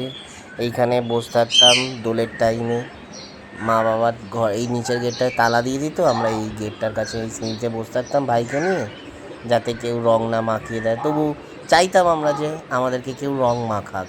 ওই গ্রিল দিয়ে কেউ ছুঁড়ে বেলুন মারছে, কেউ পিচকি দিয়ে রং দিচ্ছে, ওই নিয়েই আমরা রং খেলছি, বাইরে বেরোতে দিত না। এই হচ্ছে সেই সিঁড়ি। কী বলবো, মানে ভাবছি, সব কিছু ভাবছি। যাই হোক, এই সিঁড়ি দিয়ে উঠেই যেখানে লোকের জুতো ছাড়ে, মানে বাড়ি থেকে তো ঢুকতে গেলে সবাই জুতো ছেড়েই ঢোকে, তো এই যে জুতো ছাড়ার স্পেস হিসেব মতো সিঁড়ির তলা জুতো ছাড়ার স্পেস, এইটা আমি ভাগে পেয়েছি রান্নাঘর হিসেবে ব্যবহার করার জন্য। তোমরা জাস্ট চিন্তা করো, ইম্যাজিন করো, পুরো বিল্ডিংয়ের মধ্যে এই জায়গাটা আমি পেলাম রান্না করার জন্য। যেখানে পাশেই হচ্ছে রান্নাঘর রয়েছে, ভেতরে ওই যে গ্রিলটা দেখছো চাপা দেওয়া রয়েছে চাদর দিয়ে, ওটা হচ্ছে রান্নাঘর, একটা বড় রান্নাঘর, কিন্তু ওটা পুরো বাঁশ ফাঁস গোডাউন করে রেখে দিয়ে সামনে এইটুকু পোর্শন আমাকে ভিখারির মতো আমি পেয়েছি, যেখানে আমি রান্না করতে পারবো। এইটা হচ্ছে আমার রান্নাঘরের পোর্শন। ভাবো তোমরা, জাস্ট থিঙ্ক ওভার ইট, চিন্তা করো। আর ওই যে দূরে দেখছো ডান দিকে লোহার গ্রিলওয়ালা জায়গাটা, ওটা হচ্ছে মায়ের রান্নাঘর। আর এটা সামনের কলতলা, এখানে মা ওই কাপড় টাপড় কাচে। এই হচ্ছে পজিশন, মানে এইটুকু পোর্শন জাস্ট সিঁড়ির তলার ঘরটার, সিঁড়ির তলা হিসেবে, ঘরও নয় সিঁড়ির তলাটা হিসেবে এটা হচ্ছে আমার রান্নাঘর। লোকে আমরা রান্না করতে যাব, লোকে এসে ওখানে জুতো ছাড়বে, এই জুতো ছেড়ে ওপরের ঘরে উঠবে। তো যত লোক জুতো ছাড়বে আমার রান্নাঘরে, আমার রান্নাঘরটার সামনে। ভাবো, আমার লক্ষ্মীস্থান, যেটা রান্নাঘর তো সবার লক্ষ্মীস্থানই হয়, সেখানে লোকে জুতো ছাড়বে। এই হচ্ছে আমার কপাল। আর উনি রাজা, রাজবাড়ির ছেলে, ওনার অট্টালিকা থাকবে, ওনার অট্টালিকাতে কেউ ঢুকতেও পারবে না, কেউ যেতেও পারবে না। যাই হোক, এই সিঁড়ি দিয়ে উঠলাম, উঠেই বাঁ দিকটা হচ্ছে মায়ের ঘর, তোমাদের সাথে শেয়ার করছি। দেখো নিচের ঘর কিন্তু কোনো রকম মেরামত করা হয়নি, ভাঙাচোরা অবস্থা, রং করা হয়নি। কেন করবে? করা তো দরকার নেই। এই হচ্ছে বাইরের ঘরটা। এই ঘরটাতে আগে জেঠু থাকতো, জেঠুর আগে আমি আর বাবা শুতাম। এখানে একটা খাট ছিল। দেখো ওপরের অবস্থা, চারিদিক চাংড়া খসে গেছে, রং টং কিচ্ছু হয়নি। এই যে এই পোর্শনটা খাট ছিল, এই খাটেতে আমি আর বাবা শুতাম। তারপরে জেঠু একা শুতো। জেঠু মারা যাওয়ার পরে এই খাট তুলে দিয়ে এখন এইখানটা বসার ঘর করে দেওয়া হয়েছে। ঠিক আছে, আর ভেতরের ঘরটাতে বাবা মার ঘর তোমাদের পরে দেখাচ্ছি। এই এবার দালান একটা লম্বা রয়েছে, এই লম্বা দালানটাতে সেখানেও সমস্ত কিছু মালপত্র রেখে দিয়েছে। ঠিক আছে, দেখাচ্ছি তোমাদেরকে। মানে আমার পোর্শান বলতে কিছুই নেই। এই যে ওয়াশিং মেশিন, এখানে ওয়াশিং মেশিন রেখেছেন, এখানে বেসিন লাগানো হয়েছে, বেসিন লাগিয়ে ফিল্টার অ্যাকোয়াগার্ড লাগানো হয়েছে, আর সিসিটিভি ক্যামেরা লাগানো হয়েছে। ঠিক আছে, এখানে সিসিটিভি ক্যামেরা লাগিয়েছে। এই যে চাংড়া খসে পড়ছে, এই যে সিসিটিভি ক্যামেরা লাগিয়েছে। আর এখানে পাখির বিজনেস করা হয়েছে। ঠিক আছে, রোজগার তো দেখাতে হবে, না রোজগার করলে কি করে চলবে? তো দেখো, রোজগার তো কিছুই নেই। তো রোজগার যদি না দেখায় তো আলটিমেট তো সেই বলে না, ওই ইনকাম ট্যাক্স ডিপার্টমেন্ট এসে ধরবে যে এত টাকা রোজগার করে দিয়ে হলো, এত কিছু ঘর টর করলো করে দিয়ে। তোকে তো কিছু তো দেখাতে হবে যে এইটুকু থেকে আমি রোজগার করি। আর এই যে লাল কাপড় ঝুলছে ডান হাতে, দেখো তোমরা উঁচু ওপরে বেদির ওপরটা দেখো, ওই লাল কাপড়ের জায়গাটুকু মালটুকু সরাবার জন্য আমার সাথে ঝামেলা যে এখান থেকে মালপত্র সরিয়ে দেয়। মানে ও পুরো বাড়িটাই আস্তে আস্তে গ্লাস করে নিয়েছে 90%। আর 10% কেন বাকি থাকে, সেই 10% এই যে যে যে এইটুকু দেখো লাল কাপড়ের জায়গাটা, এইটুকু আমার কয়েকটা ফিল্টার চিনি চিনি রাখা আছে। এইগুলো আমার সরিয়ে ফেলতে হবে, নাহলে ও টান মেরে ফেলে দেবে। এটা হচ্ছে ওর ধমকি হুমকি সমস্ত কিছু। ঠিক আছে, এই দেখো চারিদিকটা পুরো নিচেটা ভাঙা রয়েছে, দালানটা হিসেব মতো। আমরা ছোটোখাটো বেলায় ক্রিকেট খেলতাম। ঠিক আছে, ছোট্ট মানে হেভি বড় জায়গা কিছু নয়, তাহলেও দেখতে পাচ্ছ ভাগারটা কীরকম করা হয়েছে। তো এই হচ্ছে অবস্থা। দেখো চারিদিকে, এখানে ইঁদুর হচ্ছে না, এর জন্য কোনো প্রবলেম হচ্ছে না। ওই ওপরটুকু জায়গাতে যেহেতু ওর পাখির বিজনেসটাকে বড় করতে পারছে না, এই দেখো আরও ভাইয়ের যে টাইমে ইন্টারভিউ দিতে যাচ্ছে, লোককে দেখাচ্ছে আমি চাকরি করব, কি খুব কষ্ট করব, বিশাল বড় হবে, সেই টাইমে স্টাইল করা ছবি। তো তারপর এইবার দেখো বাড়িটা যখন তৈরির কাজ চলছে, ওপরের বাড়িটা যখন তৈরির কাজ চলছে সেই টাইমের ফটো। এই যে সিঁড়ি দিয়ে উঠছি, এই যে সিঁড়ি দিয়ে উঠেই স্টার্টিং পোর্শানটা তোমরা দেখছো, এই পোর্শানটা কিন্তু যখন প্রথম দিকে ভাগ বটানোর টাইমে যখন আমি ঘরে ছিলাম সেই টাইমে এই যে এই পোর্শানগুলো সমস্ত আমার ছিল, যে এই পোর্শানটা আমি ঘর ভবিষ্যতে করব। এই যে পোর্শানটা টোটালটা দেখছো, সেই পোর্শানগুলো আমি বেরিয়ে যাওয়ার পরে টানা এই দেখো লম্বা ঘরটা তুলে নিয়েছে। এই সাইডে দেখো বড় বাথরুম করেছে। ঠিক আছে, আর এই যে লম্বা টানা ঘরটার মধ্যে একটা পার্ট ওর ছিল আর একটা পার্ট ফাঁকা রাখার কথা হয়েছিল, যেখানে আমি ভবিষ্যতে বাড়ি করব নিজের মতো করে। কিন্তু ও আমি বেরিয়ে যাওয়ার পরে, মানে আমাকে হিসেব মতো প্ল্যানিং করে বার করে দেওয়ার পরে পুরো ছাদটা নিয়ে নিজের অট্টালিকা এই ঘরটা করেছে। বুঝতেই পারছো তোমার ঘরটা কি হয়েছে, কি মানে বিশাল আকারের ঘরটা করেছে। ঠিক আছে, করুক, আমারটা মেরে কেন? আমার পোর্শানে, তুই তোর পোর্শানে ঘর কর না, তুই আমার পোর্শানে ঘর করবি কেন? কে অধিকার দিয়েছে তোকে আমার পোর্শানে ঘর করার? এই যে দেখো বাইরেটা দেখো, ছাদে বসে আড্ডা মারতে মারতে বন্ধু বান্ধব, আমাদের ওঠার নিয়ম নেই, পারমিশন আমাদের, এটা ঠাকুর ঘর। ঠিক আছে, এখানে ওর বন্ধু বান্ধব সমস্ত কিছু আসবে, ছাদে পার্টি হবে, এটা ঠাকুর ঘর। ঠিক আছে, এখানে তো পার্টি করতে পারবে না, তাও আবার ও এখন আল্ট্রা মডার্ন বিয়ে ব্যাপার, তো বউ এসছে বিয়ে করছে তো করতেই পারে। এই যে এই পোর্শনটা হচ্ছে পার্টি লং, হানি সিংয়ের গান চলবে, পার্টি হবে, নালে হয় দারু ফারু চলবে। এইখানটা হচ্ছে পার্টির জায়গা। তো এখানে আমাদের এন্ট্রি নেই, আমরা উঠতেও পারি না, আমরা গরিব মানুষ, আমাদের তো ঢুকতেও দেবে না। না, কী করে ঢুকবো? আমার কি ক্ষমতা আছে? আমি তো ভিখারি, আমি তো গরিব ঘরের মানে আমি তো দাদা নই, আমি হচ্ছে একটা বাইরের ছেলে। ঠিক আছে, তো এখানে আমাদের ঢোকার প্রয়োজন নেই। আর এখন তৈরি হয়ে যাওয়ার পর দেখো আমি তো ওপরে যাই না, আমার তো ঢোকার, তবু যেটুকু আমি তোমাদের সাথে শেয়ার করতে পারছি সেটুকু তোমাদেরকে দেখাচ্ছি। দেখবে এসো খালি, মানে দেখো তোমাদেরকে দেখাচ্ছি। দেখো অট্টালিকাটা কীরকম হয়েছে, দেখো ভালোভাবে দেখো, দেখলে বুঝতে পারবে। যেটুকু পারলাম তোমাদের শেয়ার করলাম, তাতে তুমি কতটা বুঝতে পারলে আমি জানি না। তোমরা রাজপ্রাসাদটা দেখে বুঝতেই পারছো কি রাজপ্রাসাদ হয়েছে। ঠিক আছে, ঠিক আছে, চারিদিক একদম নিজের সেফটি অনুযায়ী পুরো ছাদ নিয়ে একদম কমপ্লিট, একদম সুন্দর ডেকোরেশন করা ঘর। আর আমাদের একটা ভিখারির মতো ছোট্ট এক ফালির জায়গা, একটা ফালি। এই দেখো, এই যে এইটুকু অংশ দেখতে পাচ্ছ, এইটুকু অংশ ওদেরকে সরিয়ে পরিষ্কার করে দিতে হবে। বুঝতে পারছো? মানে আমার কোনো ঘরের, আমার ঘর হিসেবেও যদি থাকে, আমার ঘরেও এই যে এইটুকু অংশটা দেখছি, যে অ্যাকোয়াগার্ড এইসব টুকটাক রয়েছে, এগুলো সমস্ত পরিষ্কার করে দিতে হবে। মানে ওকে সমস্ত জায়গাটা দিয়ে দিতে হবে। আমি কিছু পাবো না, আমার কিছু নেই। আর এই হচ্ছে আমার ঘরের সামনেটা, যে ঘরটা আমায় দিয়েছে ব্যবহার করার জন্য। তো ঘরের চারপাশটা তোমরা দেখলে, বাড়ির পজিশনটা, যেহেতু পুকুরদারের বাড়ি, তো আমার তো অতটা অভিজ্ঞতা ছিল না। আমি যখন চিন্তা করলাম যে ছাদে ঘর তুলবো, বাবার সাথে কথা বললাম, সমস্ত কিছু মিস্ত্রি ইঞ্জিনিয়ারকে ডাকলাম, সে ছাদে গেল, ছাদে গিয়ে দেখে বলল যে এখানে কোনো মতেও উপরে ঘর তোলা সম্ভব নয়। যদিও বা তোলেন, আপনাকে ঢালাই দেওয়া যাবে না, অ্যাডবেস্টার চালের ঘর করতে হবে। কারণ নিচে হচ্ছে ভিত যেটা আছে, ওই সেই কড়িকাঠের ঘর, আগেকার দিনের বিম দেওয়া কড়িকাঠের ঘর, এ এত লোড নিতে পারবে না। তারপর কি, আমাদের বাড়িটা হচ্ছে পশ্চিম দিক, পুকুরের দিকটা যেটা খোলা আছে ওটা পুরো পশ্চিম দিক, বলে দুপুরের প্রচন্ড রোদ্দুরটাও পড়ে। না, তাহলে আর বেকার অ্যাডভেস্টার চালের ঘর করে আর কি হবে, লাভও নেই, বেকার গরমে টেকা যাবে না। সেই দুপুরবেলা থেকে আরম্ভ করে বিকাল সন্ধে অবধি একদম নিচেই থাকতে হবে। হ্যাঁ, নিচের ঘরগুলো একটু ঠান্ডা হয়ে যাবে, যেটা গরমে সেদ্ধ হতাম সেটা একটু ঠান্ডা হয়ে যাবে, কিন্তু ওপরের ঘরে টেকা যাবে না। প্লাস ফার্নিচারও যা থাকবে গরমে নষ্ট হবে, প্রচন্ড গরম হবে, তো বিশাল হিট। তো সেই হিসেবে আমার আর ঘর তোলা হলো না।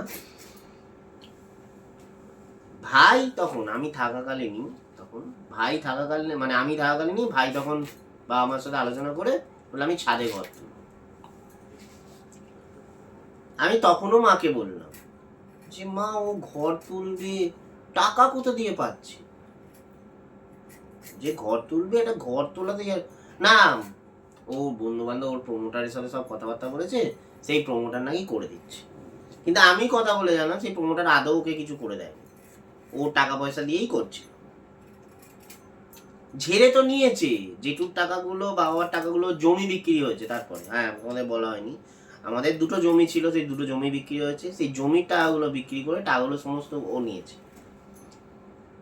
কিরম ভাবে নিয়েছে, মাকে বলেছে 50,000 টাকা করে জমি বিক্রি হয়েছে, মা জানে, সত্যি কি মিথ্যে আদৌ জানি না, এর মধ্যে মাও রয়েছে কি রয়নি সেটা মাই জানে একমাত্র। সেখান থেকে টাকা নিয়েছে 75,000 টাকা, বলেছে ব্যবসা করবো বলে, জেঠুর থেকে 75,000 নিয়েছে, বাবার থেকে 75,000 নিয়েছে। আর 4 লাখ টাকা করে ডিপোজিট মানি দিয়েছিল, আমাদের বাড়ির পোর্শনের ফ্ল্যাটটা হওয়ার সময় 4 লাখ টাকা করে ডিপোজিট দিয়েছে, তার মধ্যে একবার 1 লাখ টাকা করে চেপে দিয়েছিল। এই করে টাকাগুলো চারিদিক থেকে কালেকশন করেছে।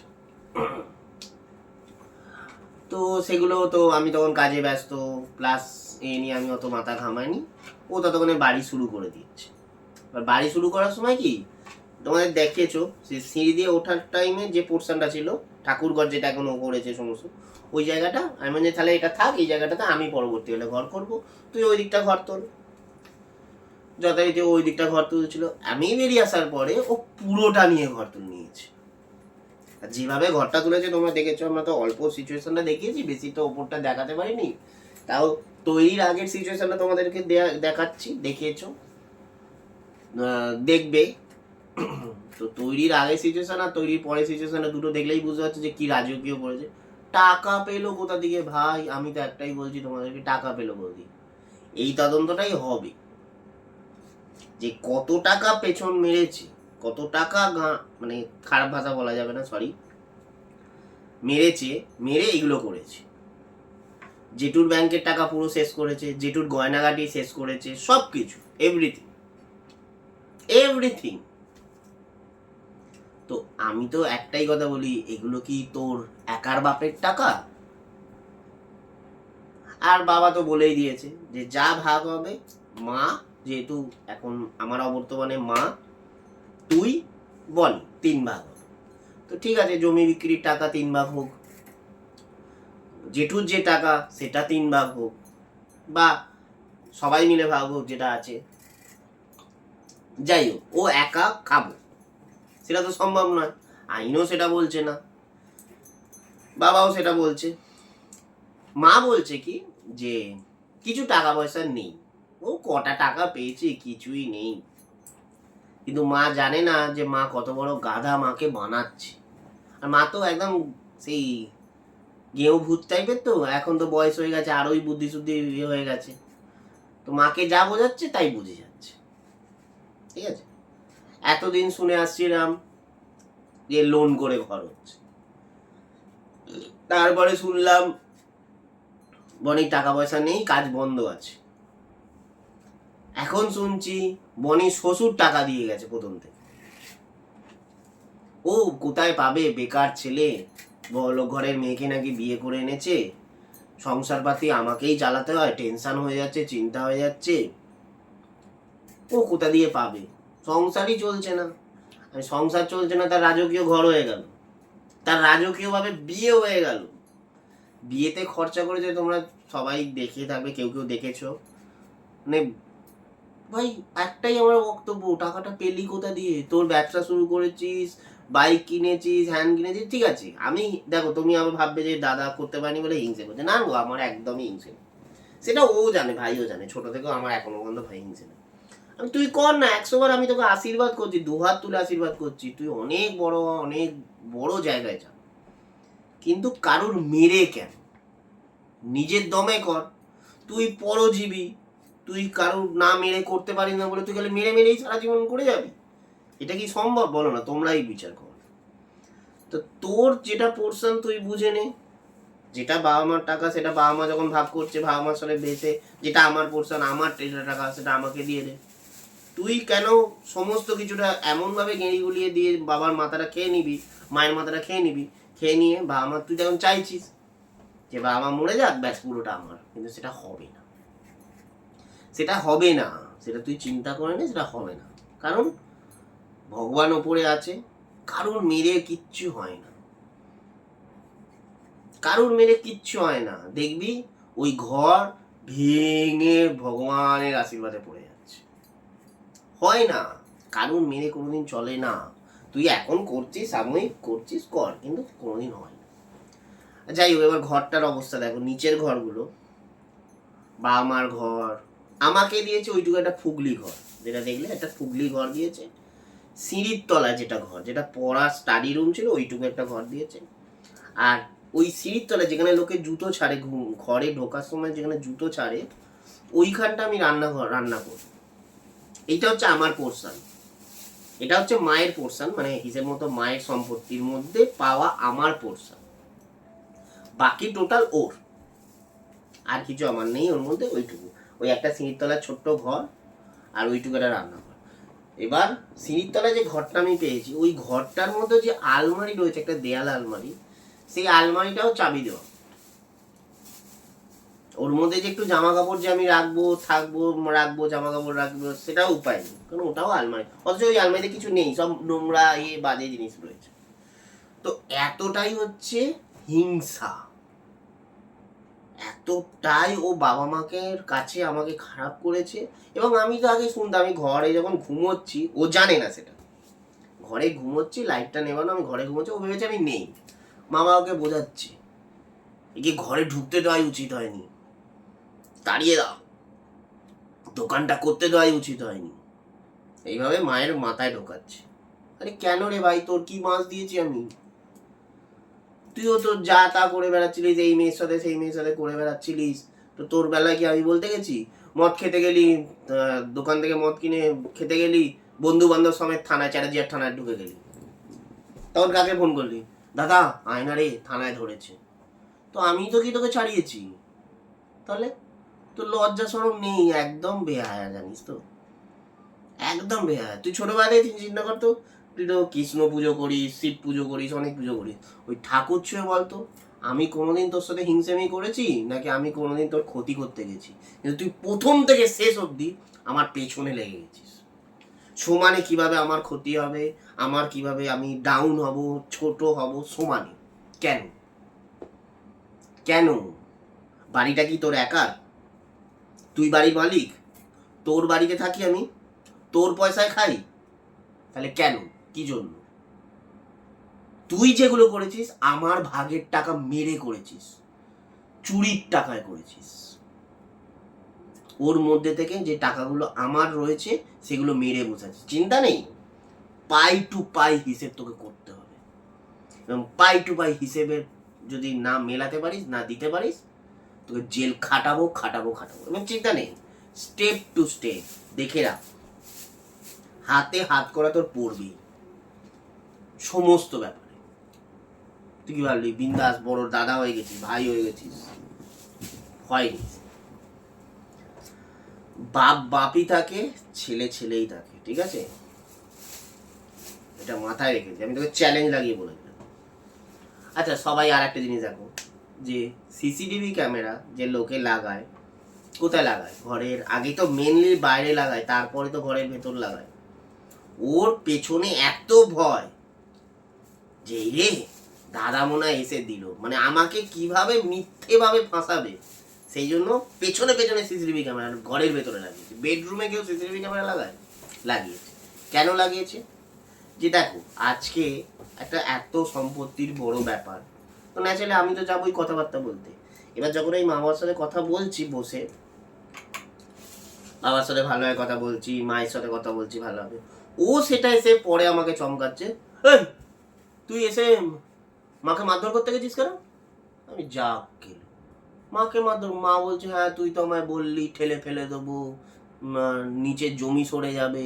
আমি নিচের জমি সরে যাবে মানে তোমায় ঠেলে ফেলে দেবো?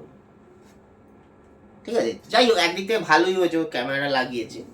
তখন তো আমার প্রমাণ করতে পারিনি, ও থানায় গেছে, দিয়ে মাকে দিয়ে সাক্ষী দেওয়াচ্ছে যে আমি নাকি মাকে মারধর করি। কিন্তু বাবা কিন্তু বলছে না, একবার অনি তো মাকে মারতে চাইনি। আমি বাবা আমি কি মাকে মারতে গেছি, মাকে মেরেছি? মারিনি তো, আমি তো মার সাথে কথা বলছি যে মা তুমি তো মা, তুমি আমার জন্ম দিয়েছো, তাহলে সত্যি বলে দাও না যে আমি তোমার মায়ের পেটের সন্তান নই, বনি তোমার পেটের সন্তান, সেটা বলে দাও যে না তোর এখানে কোনো ভাগটাগ নেই। এই কথাগুলোর এগেনস্টে আমি সামান্য বসে আলোচনা করেছি, তার এগেনস্টে আমি কি বললাম আমি নাকি মাকে মারতে গেছি, যেখানে বাবা বলছে যে না মারতে যাইনি।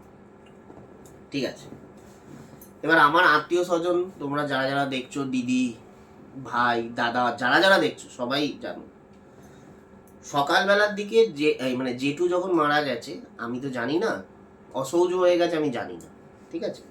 পরবর্তীকালে শুনলাম যে জেঠু মারা গেছিল সকালবেলায়, মানে সকালবেলায় যারা যারা দেখেছে জেঠু তখন পুরো কাঠ হয়ে গেছে, কাঠ হয়ে গেছে, এবং জেঠুকে স্লিপিং ডোজ মানে ঘুমের ওষুধ কন্টিনিউয়াসলি দেওয়া হচ্ছিল। আর জেঠুকে দেখাশোনা করছিল কে? বনি। জেঠুর হার্ট যাতে দুর্বল হয়ে যায়, ডেলি একটা স্লিপিং ডোজ ঘুমের ওষুধ দেওয়া হচ্ছে। আর জেঠুকে সম্ভবত গলা টিপে মেরে দেওয়া হয়েছে।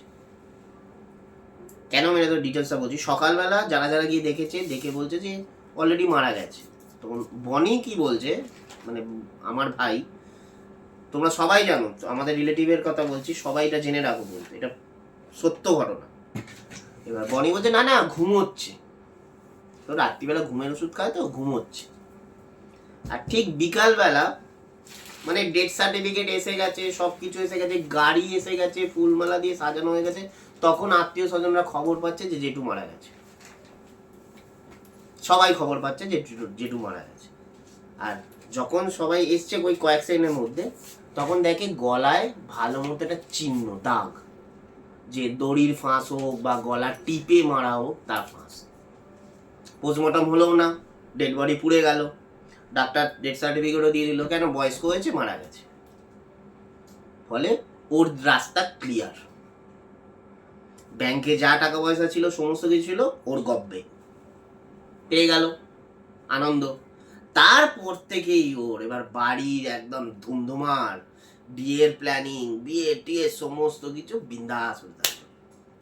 মা চেয়েছিল টাকা, যে কিরে কিছু টাকা দে না, একটা সোনার কানের করব? কিছু টাকা দেওয়া যাবে না, কিছু টাকা নেই।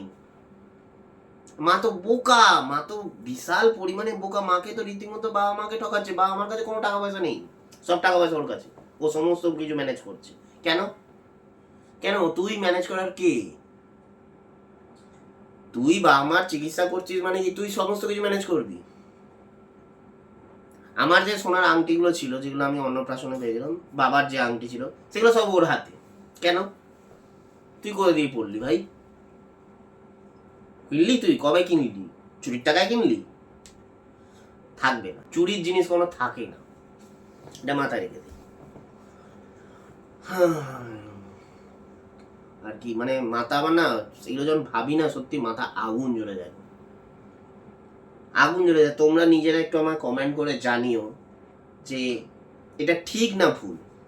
আজকে আমরাও পরবর্তীকালে যখন বড় হব, মানে বড় হবো বলছি কি, যখন আমাদের সন্তানাদি হবে, বাচ্চা কাচ্চা হবে, তখন আমরা কি তাদেরকে ভেদভাব করবো যে একে এই দেবো, ওকে এই দেবো, একে, নাকি সবাইকে সমান দেবো? আজকে তুই বিয়ে করেছিস, তোর বিয়েতে প্রবলেম হতেই পারে, তোর স্বামী স্ত্রীর মধ্যে প্রবলেম হতেই পারে, তার সাথে কোনো সম্পত্তির কোনো ভাগের কোনো আছে? তার সুযোগটা আমি নেব না? তোর বউয়ের মধ্যে ঝামেলা, তুই বউকে বিয়ে করেছিস, তুই সম্পত্তির ভাগ পাবেন, এটা কোনো আইনে হয়? তোমরা বলো। আমার সাথে আমার ওয়াইফের ম্যাটার, আমি বুঝবো, বাবা মা বুঝবে, তারা ডিসিশন নেবে। তার মানে তো ও মাতব্বরি করবে, পুরো খেলটা খেলছে ও, আর সামনে নাটক দেখাচ্ছে আমি তো কিছু জানি না, বাবা মা জানে। বাবা মাকে যখন জিজ্ঞেস করছি, আরে বা তুই এসে দেখ, সমস্ত বনি তো সব লুটে খেয়ে নিচ্ছে, সবাই বলছে, পাড়া প্রতিবেশী থেকে আরম্ভ করে বন্ধু মানে রিলেটিভ থেকে আরম্ভ করে বাবা মা থেকে আরম্ভ সবাই সবাই বলছে। বাবাকে তো এখন কিভাবে মারবো এইটা প্ল্যানিং করে নিয়েছি। তুমি দেখে রাখো, তোমরা দেখে রাখো, তোমার বাবার ভিডিওটা তোমায় দেখাচ্ছি। বাবা আরো ভালোভাবে সুস্থভাবে থাকতো। বাবাকে না ঠিক করে চান করায়, না ঠিক করে খেতে দেয়, না দাড়ি কেটে দেওয়া ঠিক মতো, কিচ্ছু নেই, কোনো রকমের ফেলে রেখে দিয়েছে একটা কঙ্কালের মতো। বাসি খাবার খাওয়াচ্ছে, এখন রান্নাও বন্ধ করে দিয়েছে, হোটেল থেকে, হোম সার্ভিস থেকে নাকি খাবার আসছে। মায়ের যেখানে প্রতি টাইম কাজের লোক ছিল, ঘর মোছা, বাসন মাজা, সমস্ত কিছু লোক ছিল, এখন এই বৃদ্ধ বয়সে মাকে সমস্ত কিছু করতে হচ্ছে। ভাবো, ওয়াশিং মেশিন দেখাতে ওয়াশিং মেশিন কিনেছি, এই তো রিসেন্ট কিনেছি ওয়াশিং মেশিন, এর আগে মাকে কাপড় কাচতে হচ্ছিল। তুমি ভাবো তাহলে অবস্থাটা, তোমরা সবাই ভাবো। আর মা বোকা মানুষ, ছোট ছেলে, এখন যেহেতু আমি বাইরে চলে গেছি, বাইরে বেরিয়েছি, তো ছোট ছেলেকেই আঁকড়ে ধরছে। কিন্তু ছোট ছেলে যে তোমার সর্বনাশ করে দিচ্ছে কদিন বাদে, যে এইরকম ভাবে লাথিটা মারবে সেটা বুঝে, কিন্তু ও লাথি মারবে না, সিয়ানা। এই হচ্ছে স্লো পয়জন, কাল সাপ, আস্তে আস্তে ডসে। পাড়ার কাছেও ভালো থাকবে, আর ভেতরে ভেতরে সব খেয়েও নেবে, এইরকম কাল সাপ। এবার বাবার ঘরটা দেখো, ওই দেখো বাবা শুয়ে আছে, তোমাকে দেখাচ্ছি, এটা সামনের দিকটা, এই জানলার ভেতর দিয়ে আমি জাস্ট দেখাচ্ছি, বাবা শুয়ে আছে, বাবার অবস্থাটা দেখো, কি অবস্থা মানুষটা, ওই মা পাশে শুয়ে রয়েছে আর এই বাবা শুয়ে আছে, পুরো কঙ্কাল হয়ে গেছে। কেন বাবাকে একটু যত্ন করতে পারে না, একটা লোক রাখতে পারে না, একটা আয়া রাখতে পারে না, একটু খাওয়া দাওয়া ভালো, একটু হরলিক্স দিয়ে, একটু ফল ফাকুর দিয়ে ডেলি চান করায়, তেল টেল মাখিয়ে চান করে? না, করাবো না। কেন করাবো? করালে তো মানুষটা বেশি দিন বাঁচবে। কী করে করাবো? মানুষটা তাড়াতাড়ি মরে গেলে তবেই না তার ব্যাংকের টাকা, তার সোনার টাকা, গয়নাগুলো সমস্ত নিতে পারবো। আর মাও তো বয়স হয়ে গেছে, দেখতেই পাচ্ছি, মায়েরও আর কিছু খোঁজ নেই, দুজনে একদম মরার মতো এইরকম ঘরের পজিশনে পড়ে রয়েছে। না ঘরটার চাংড়া কোনো সারিয়েছে, না কিছু, নিজের অট্টালিকা নিজের করে দিয়েছে। এবার নিচে যারা থাকছে তারা ভুগছে একদম সেইভাবে, মানে আমার ঘরটায় চাংড়া খসে যাচ্ছে বা আমার ঘরে চাংড়া খসে যাচ্ছে, সেগুলো সমস্ত ওইভাবেই পড়ে থাকবে, আর ওর ঘরও অট্টালিকা করে নেবে। ছাদে ঘর তোলার আগে বাবা আমাকে খুব ভালোভাবে পটালো যে আরে চিন্তা করো না, সব কিছু ঠিকঠাক করে দেবো, এই করে দেবো, সেই করে দেবো। যেমনি ঘর তোলা হয়ে গেল, এবার মাকে বলছে টাকা পয়সা কম আছে, দাঁড়াও নিচেটা রিপেয়ার করবো। আরে ছাদের তো ঘরে তো কোনো প্ল্যান নেই, ছাদের যে ঘর করেছে ইলিগাল ভাবে করেছে, ছাদের ঘরে তো কোনো প্ল্যান নেই, ফলে লোড পড়ছে, নিচের ঘরগুলো বসছে, নিচের ঘরের ফাটল ধরছে, চাংড়া খসছে, সমস্ত কিছু। তো সেগুলো রিপেয়ারিং করব, টাকা পয়সা পেলে রিপেয়ারিং করব। এদিকে নিজেদের ঘর, ওপরের ঘরটা পুরো রেডি হয়ে একদম চকচক মার্বেল বসে একদম পুরো বিয়ে করার আগে একদম রং টং করে কমপ্লিট হয়ে গেল। বা আমার ঘরটা তোমরা দেখলে কি অবস্থা হয়ে আছে, চারিদিক দিয়ে চাংড়া খসেছে।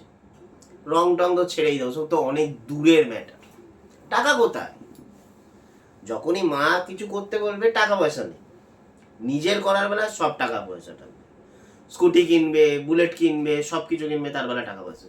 বাবা মাকে দেখতে পাচ্ছ কিরমভাবে বাবা মা ঘরে রয়েছে, মানে কোনো রকমে একটা বেঁচে রয়েছে। তবু মায়ের এখনো সেন্স হচ্ছে না যে মা কত বড় ভুল করছে। ছেলে যে সব লুটে বসে রয়েছে, এক ছেলে লুটে বসে রয়েছে আর এক ছেলেকে পথের ভিখারি করে দিচ্ছে, মা এখনো বুঝতে পারছে না। মায়ের এখনো কোনো সেন্স নেই। মা যে তুমি যে মা, তোমারও একটা দায়িত্ব রয়েছে, তোমার একটা ভূমিকা রয়েছে, সেগুলো থেকে তুমি ভুলেই গেছো। তাহলে এক সন্তানেরই জন্ম দিতে পারতে, আমাকে নাই জন্ম দিতে পারতে। বা এখনো বলে দাও যে তুমি, মানে আমি তোমার ছেলে নই, বনি তোমার একমাত্র ছেলে। সেই হিসেবে এই বনিকে তুমি সব কিছু দিচ্ছ আর আমাকে সব কিছু থেকে বঞ্চিত করছো, এবং ইচ্ছে করে চাইছো করতে।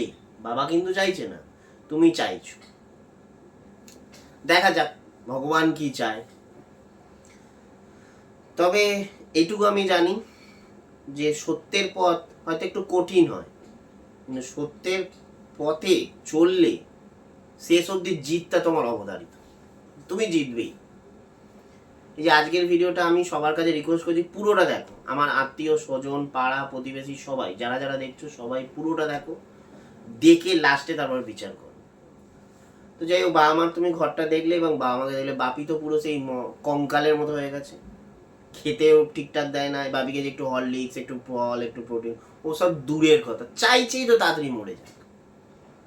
কি করে তাড়াতাড়ি মারবো, মারলেই সব আমার, মারলেই সব আমার।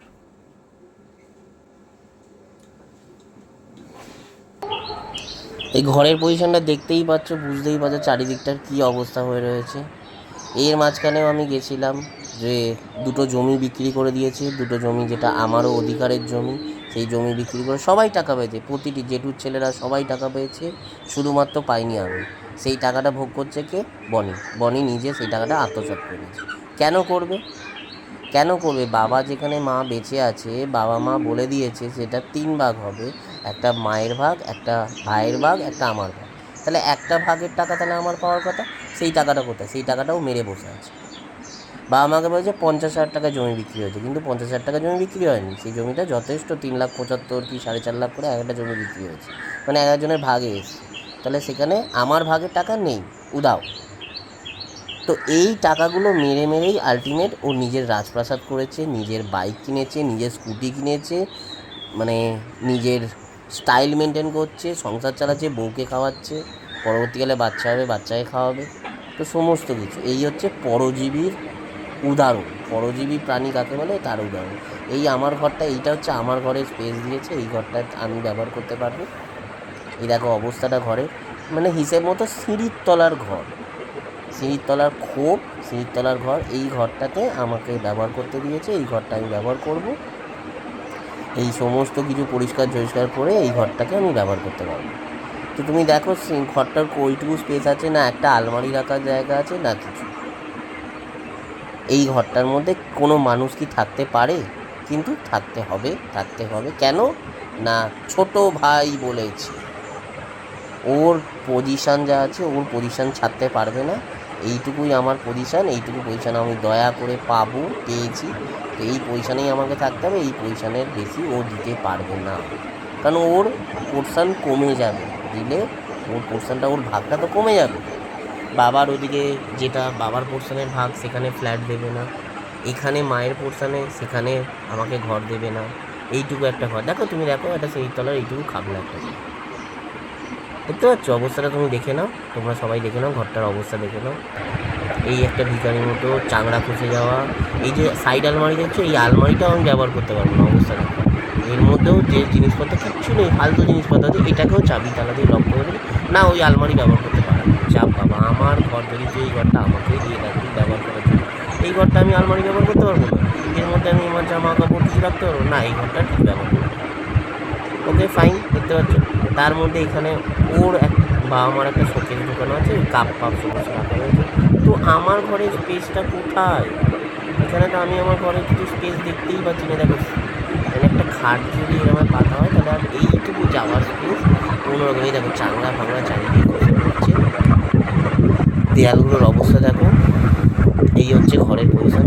কারণ ওপরের তো প্ল্যান নেই, ওপরের যে ঘরটা তুলেছে সেই ঘরটা তো ইলিগালভাবে তুলেছে, ফলে নিচের ঘরগুলো ড্যামেজ হবেই, এটা জানা কথা। তো এবার এই ঘরটা যে আমি নেব, এই ঘরটাতে যে আমি থাকবো, কারণ এই ঘরটার মধ্যে যে সমস্ত খরচা সারা জীবন বেয়ার করে যেতে হবে। কেন? ওপরে অতটা লোড চেপেছে, নিচের সমস্ত ঘরগুলো ড্যামেজ হবে যেহেতু ওপরে অত লোড চেপেছে, যে লোডটা ইলিগালভাবে ওই কনস্ট্রাকশন কমপ্লিট হয়েছে, উইদাউট প্ল্যান ইলিগালভাবে ওই কনস্ট্রাকশন কমপ্লিট হয়েছে বলে এই আজকে অবস্থা ঘরটা। এবার এইদিকের পোর্শনগুলো তোমরা পুরোটাই দেখতে পেলে কী অবস্থা ঘরটার হয়ে আছে। দেখো চারিদিক চাঙড়া খসে যাচ্ছে, ড্যাম্পে জল পড়ছে। এবার বাথরুম আছে, এর সাথে একটা অ্যাটাচ বাথরুম আছে ছোট্ট, সেই বাথরুমটা দেখো অবস্থা।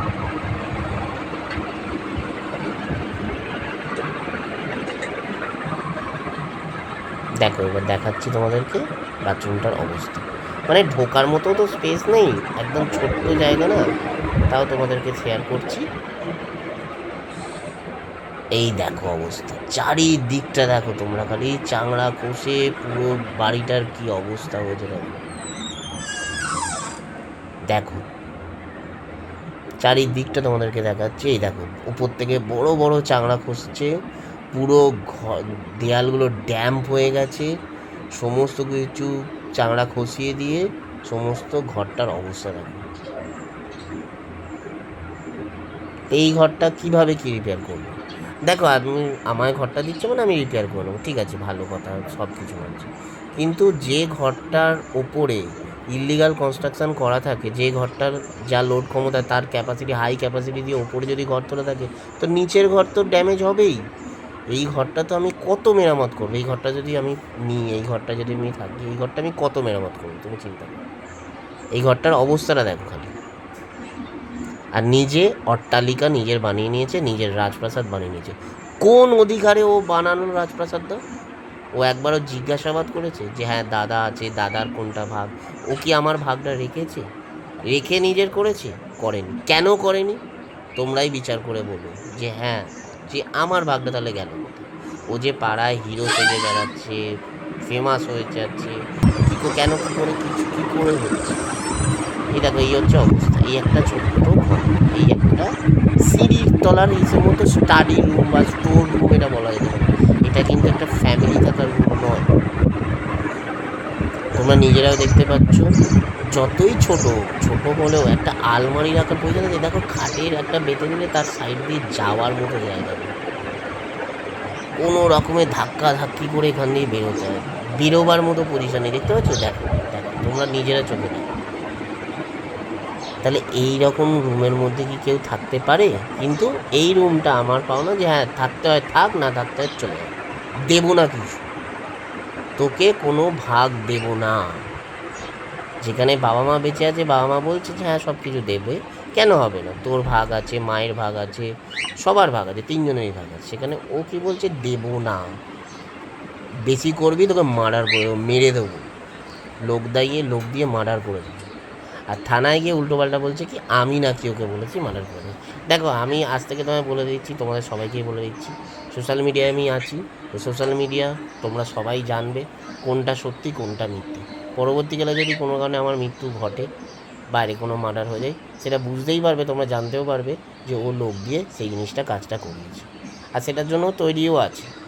আমার তো ভাই অত টাকা পয়সা নেই, দেখো একটা গুন্ডা হায়ার করতে গেলেও তো টাকা পয়সা লাগে। আর তুমি দেখেছো আমার সংসারের কী অবস্থা, আমি কতটা কষ্ট করে চালাই। তো ওর অবস্থাটা দেখে তুমি বুঝতেই পারছো যে ও আরামসে কিন্তু টাকা পয়সা দিয়ে লোক দিয়ে সেটা আমাকে করতেই পারে। দেখতে পাচ্ছ এইখানে কেউ সিসিটিভি লাগায়? তুমি বলো, তোমরাই বলো। এটা তো পোর্শনটা হিসেবে মতো আমার পোর্শনও দিচ্ছে, তাহলে এই পোর্শনে কেন সিসিটিভি লাগাবে? ও তো সিসিটিভি লাগালে বাইরেটা লাগাবে, ঠিক আছে, বুঝতে পারছো তো? তাহলে প্ল্যানিংটা বোঝো। যাকে ভালোই হয়েছে সিসিটিভিটা লাগিয়েছে, খুব ভালোই হয়েছে, যাতে ওর সাথে ধাক্কা একটা টাচ লাগলেও ও যাতে প্রমাণ রাখতে পারে, আমিও প্রমাণ রাখতে পারি। এই হচ্ছে আমার দুঃখের কাহিনী, বুঝতেই তো পারছো, আর কিছু বলার নেই। মানে এখানে কোনো মানুষ থাকতে পারবে বলে তোমরা একটু কমেন্ট করে জানিও যে মানুষ থাকতে পারবে কি না। আর মা বাবা তো বয়স হয়ে গেছে, আর কিছু নেই বলেই মা বাবা ওইরকমভাবে রয়েছে। মা বাবা একবার মুখে বলতেও পারছে না যে না আমরা বেঁচে আছি, আমরা বেঁচে আছি, তুই কি করে নিজের এরকম অট্টালিকা করে নিলি, এত টাকা কোথা দিয়ে পেলি, বাপ দাদার ভাগটা কোথায়, কিছুই মায়ের মুখ দিয়ে কথা বেরোয় না। এখন কি বলছে, এই যে ওয়াশিং মেশিন কিনেছে, সবই কিনেছে, সব শ্বশুর দিয়েছে, ওর কোনো টাকা পয়সা নেই, ফ্রিজ দিয়েছে শ্বশুর, সব কিছু শ্বশুর। তাহলে শ্বশুরই জব দিয়েছে আলটিমেট, আমি সেটাও মেনে নিলাম, শ্বশুর সবই। তাহলে তো অ্যাকচুয়াল সেই তো প্রমাণই হচ্ছে যে তুই হচ্ছিস পরজীবী, তুই পরজীবী প্রাণী, তুই অন্য কারোর সাহায্য ছাড়া বাঁচতে পারিস না। তুই যে লোক দেখানো চলছিস পাড়ায়, যে স্টাইল তোর, যে বুলেট চড়ে যাচ্ছিস, সেটা তোর নিজের পয়সা নয়। কারণ তুই মানে কি বলবো, প্যারালাইসিস, হ্যান্ডিক্যাপ্ট হিসেবে মতো, এটাকে বলে এক ধরনের হ্যান্ডিক্যাপ্ট। তোমাদের আর একবারও তো আমার ঘরটার পজিশন দেখিয়ে দিচ্ছি যে এইটা হিসেবে মতো আমার ভাগের পোর্শন, বাকি টোটাল পোর্শন ওর। নিচের ঘর ভাড়া যেগুলো রয়েছে সেগুলো ওর পোর্শন, আমার দোকানটাও ক্যাপচার করে নেবে। বাপির পোর্শনে যেটা ফ্ল্যাট হচ্ছে সেই ফ্ল্যাটটা পাবে ও, সমস্ত কিছু ওর পোর্শন। আমার এইটুকু পোর্শন, এটা যদি আমি নিতে হয় নেব, না নিতে হয় না নেব।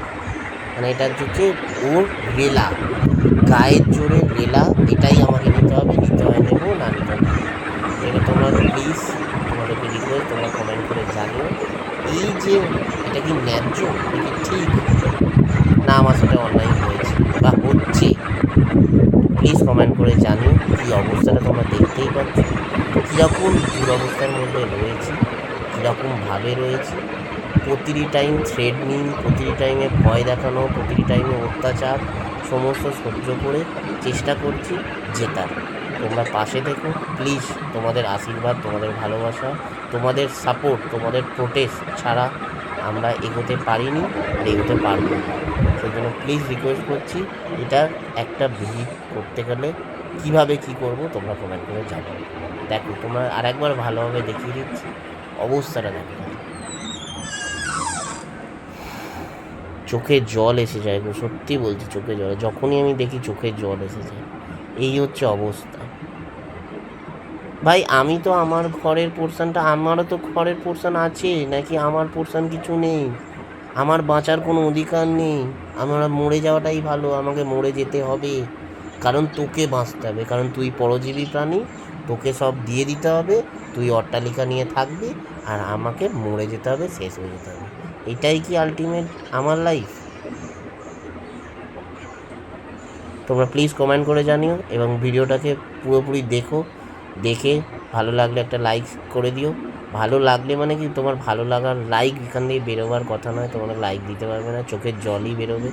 যদি তোমরা আমার দুঃখটা বুঝতে পেরে থাকো, তাহলে তোমার লাইকের জায়গায় চোখের জলের যেটা স্যাডনেস সেটাই বেরোবে। আর কমেন্ট করে জানিও যে আমার সাথে কতটা চিটিং করছে, কতটা চিট করছে, কতটা ফ্রড করছে, এবং পারবে না, করতে পারবে না কিন্তু করছে। জমিগুলো বিক্রি করে জমির টাকা হাতিয়ে নিয়েছে, ওখানে ফ্ল্যাটের টাইমে যে ডাউন পেমেন্টের টাকা সেই টাকাটা হাতিয়ে নিয়েছে, সব কিছু এভরিথিং, টোটাল টাকাগুলো আজকে হাত দিয়ে। আর সব থেকে বড়ো কথা, টোটাল টাকাটা যে হাত দিয়েছে না, 71 টাকা নয় কিন্তু, তোমরা ভেবো না 71 টাকা। তোমরা দেখতেই পাচ্ছ এটা খালি একটা প্রপার্টি দেখালাম, দুটো জমি বিক্রি হয়ে গেছে, ওদিকে আর একটা যে প্রপার্টি যেটা বাবার সম্পত্তি সেটাতে ফ্ল্যাট হচ্ছে, সেখানে জেঠুর একটা ফ্ল্যাটের পোর্শন রয়েছে, কারণ জেঠু মারা গেছে, জেঠু সেই ফ্ল্যাটটা আমরাই পাবো, তো সেখানে একটা ফ্ল্যাটের পোর্শন রয়েছে। বা সেই ফ্ল্যাটটা সবাই মিলে ধরো ভাগ হলো, আদার্স যারা রয়েছে সবার সাথে ভাগ হলো, সেটার একটা পার্ট রয়েছে, প্লাস আমার বাবার পোর্শনে সেই ফ্ল্যাট রয়েছে সেটা একটা। তো সব কিছুই রয়েছে টোটালটা ও কেন নেবে তোমরা একটু জানাও, বলো যে ও কেন নেবে, কী জন্য পাবে।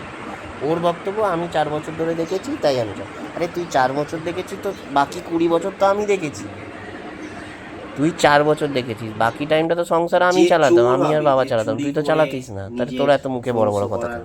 চিন্তা করবে বা করবে, তার রাত্রিরে ঘুমোতে গেলে চিন্তা হবে, ভয় লাগবে, সমস্ত কিছু, এই মনে আমার মাটি পায়ের তলা থেকে ফসকে গেল।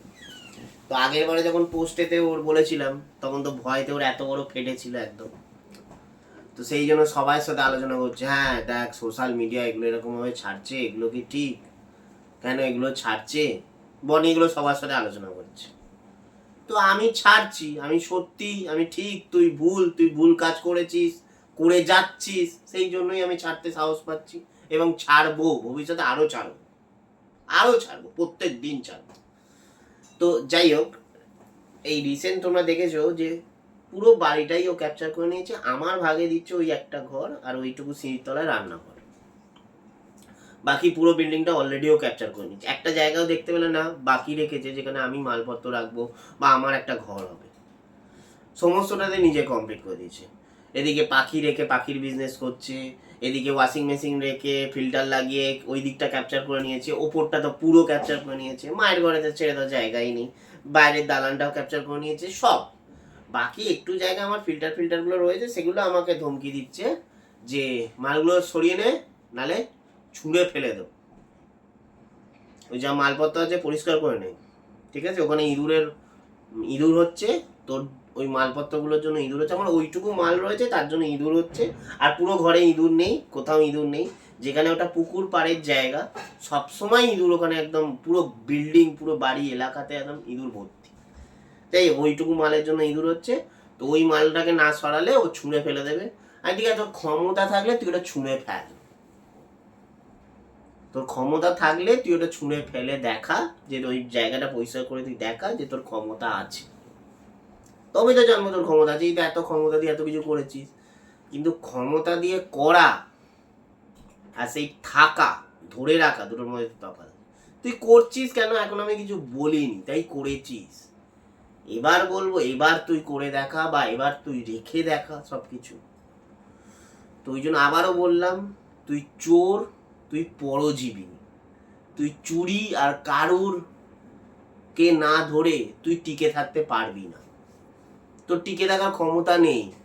এই তো মা বলছে, বিয়ের আগের দিন আমাকে তোমরা চিন্তা করো, ভাইয়ের বিয়ে যেটা 2-3 মাস ধরে প্ল্যানিং চলছে, সমস্ত কিছু চলছে, সব ভেতরে ভেতরে নাটক চলছে, আমি যাচ্ছি, আমার সাথে কোনো কথাবার্তা নেই, বিয়ের আগের দিন আমাকে নেমন্তন্ন করা হচ্ছে, মা বিয়ের আগের দিন বড় ছেলেকে নেমন্তন্ন করছে, নেমন্তন্ন করে বলছে কালকে ভাইয়ের বিয়ে হঠাৎ ঠিক হয়েছে, তুই কিন্তু আসবি, তোকে কিন্তু আসতেই হবে।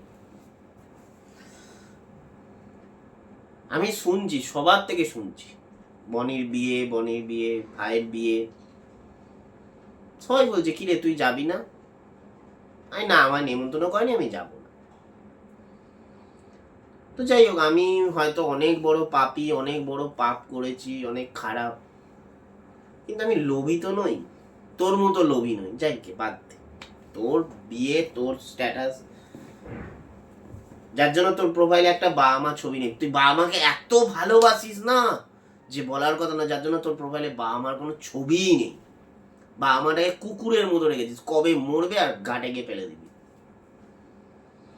যাই হোক, আমি ভটকে যাচ্ছি, যাই হোক, তো বিয়ের আগের দিন মা নেমন্তন্ন করছে, মাকে বললাম মা আজকে নেমন্তন্ন খেরো, আর কি আছে, কি দরকার ছিল নেমন্তন্ন, না দেখ কি করব, ও তো চাকরি বাকরি কিছু করে না, কোনো রকমে বিয়েটা করছে, বড়লোক ঘরের মেয়ে, হ্যাঁ যে বড়লোক ঘরের মেয়ে, তো ঘর টর তো সবই করে নিয়েছে, সবই তো হয়ে গেছে, অসুবিধা বলছে না, সব শ্বশুর দিয়েছে, সব শ্বশুর দিয়েছে বলে ওর ঘর হয়েছে, শ্বশুর দিয়েছে বলে ওর ওয়াশিং মেশিন হয়েছে, সব কিছু শ্বশুর দিয়েছে, বাইক শ্বশুর দিয়েছে, সব কিছু শ্বশুর দিয়েছে। তাহলে যদি মায়ের কথাই আমি শুনি, তাহলে সেই তুই পরজীবী হলি, যে কেউ দিয়েছে বা কারুর মেরেছিস তবেই তুই করতে পেরেছিস, নাহলে তোর ক্ষমতা নেই। ক্ষমতা কোথায় থাকবে, তুই তো ঘরে বসে থাকিস, ক্ষমতাটা হবে কোথা দিয়ে, যারা ডেলি রোদ্দুরে ছুটছে কাজ করছে তাদের ক্ষমতা, তোর ক্ষমতাটা হবে কোথা দিয়ে, তুই ঘরে বসে থাকছিস, মাল সমস্ত ঘরে সম্পত্তির টাকাগুলো জমিয়ে নিয়েছিস, দিব্যি ওড়াচ্ছিস, কিন্তু পাই টু পাই তোকে হিসেব দিতে হবে, আমার মায়ের দিব্যি তোকে পুরোটা হিসেব দিতে হবে, একটা পয়সার হিসেব আমি ছাড়বো না, ফুটানি না, তোর পেছন দিয়ে বেরো। বাবা মার টাকার ফুটানি, আমার ভাগের টাকার ফুটানি নিয়ে তোর এই যে ফাঁটবাজি, লোককে দেখানো, সেগুলো তোর পেছন দিয়ে বেরো।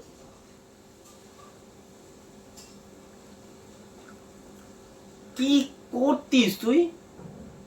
কোথা দিয়ে তুই এসব পকেট মানে লোকের ঝেড়ে, গার্লফ্রেন্ডের মায়ের থেকে ঝেড়ে এই করে তো চালাতিস? মেয়েটা তো লাইফ নষ্ট করে দিলি।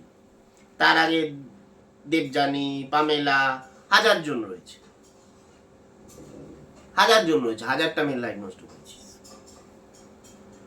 তাহলে বাদ দে, তুই ধোয়া তুলসী পাতানোস। তুই যে সব থেকে বড় ক্রিমিনাল সেটা তুই খুব ভালোভাবে জানিস। তুই রাতে ঘুমোতে পারবি না, ঘুমোতে পারিসও না। আমি তোকে চ্যালেঞ্জ নিয়ে বলি, তুই ঘুমোতে পারিস না। কারণ তুই এত বড় পাপী, এত বড় নচ্ছার, যে একটা ফ্যামিলিকে তুই ধ্বংস করে দিয়েছিস, শেষ করে দিয়েছিস। আর তুই লোকের ফ্যামিলি, লোকের সম্পর্ক শেষ করে নিজের সম্পর্ক ভাবছিস গড়ে ঠিক রাখতে পারবি? তুই ওই ঘরেতে বিন্দাস এসি চালিয়ে বিন্দাস থাকতে পারবি? পারবি না। ভগবান থাকতে দেবে না। যদি আমি ঠিক হই, ভগবান যদি ওপরে থেকে থাকে, পারবি না থাকতে। পারতে পারে না। সত্য কোনোদিন চাপা থাকে না। চিটিংবাজি, চোর, চুরি করা, বাবা মার মারা, দাদার টাকা মারা, এই সমস্ত জিনিস দিয়ে কোনোদিন নিজের সংসার ফুলে ফেপে সুখের করা যায়? কদিন চলবে? দেখ তুই কদিন চলবে। জেলের ভাত না খাওয়াতে পেরেছি, আমার নাম অনির্বাণ চ্যাটার্জি নয়।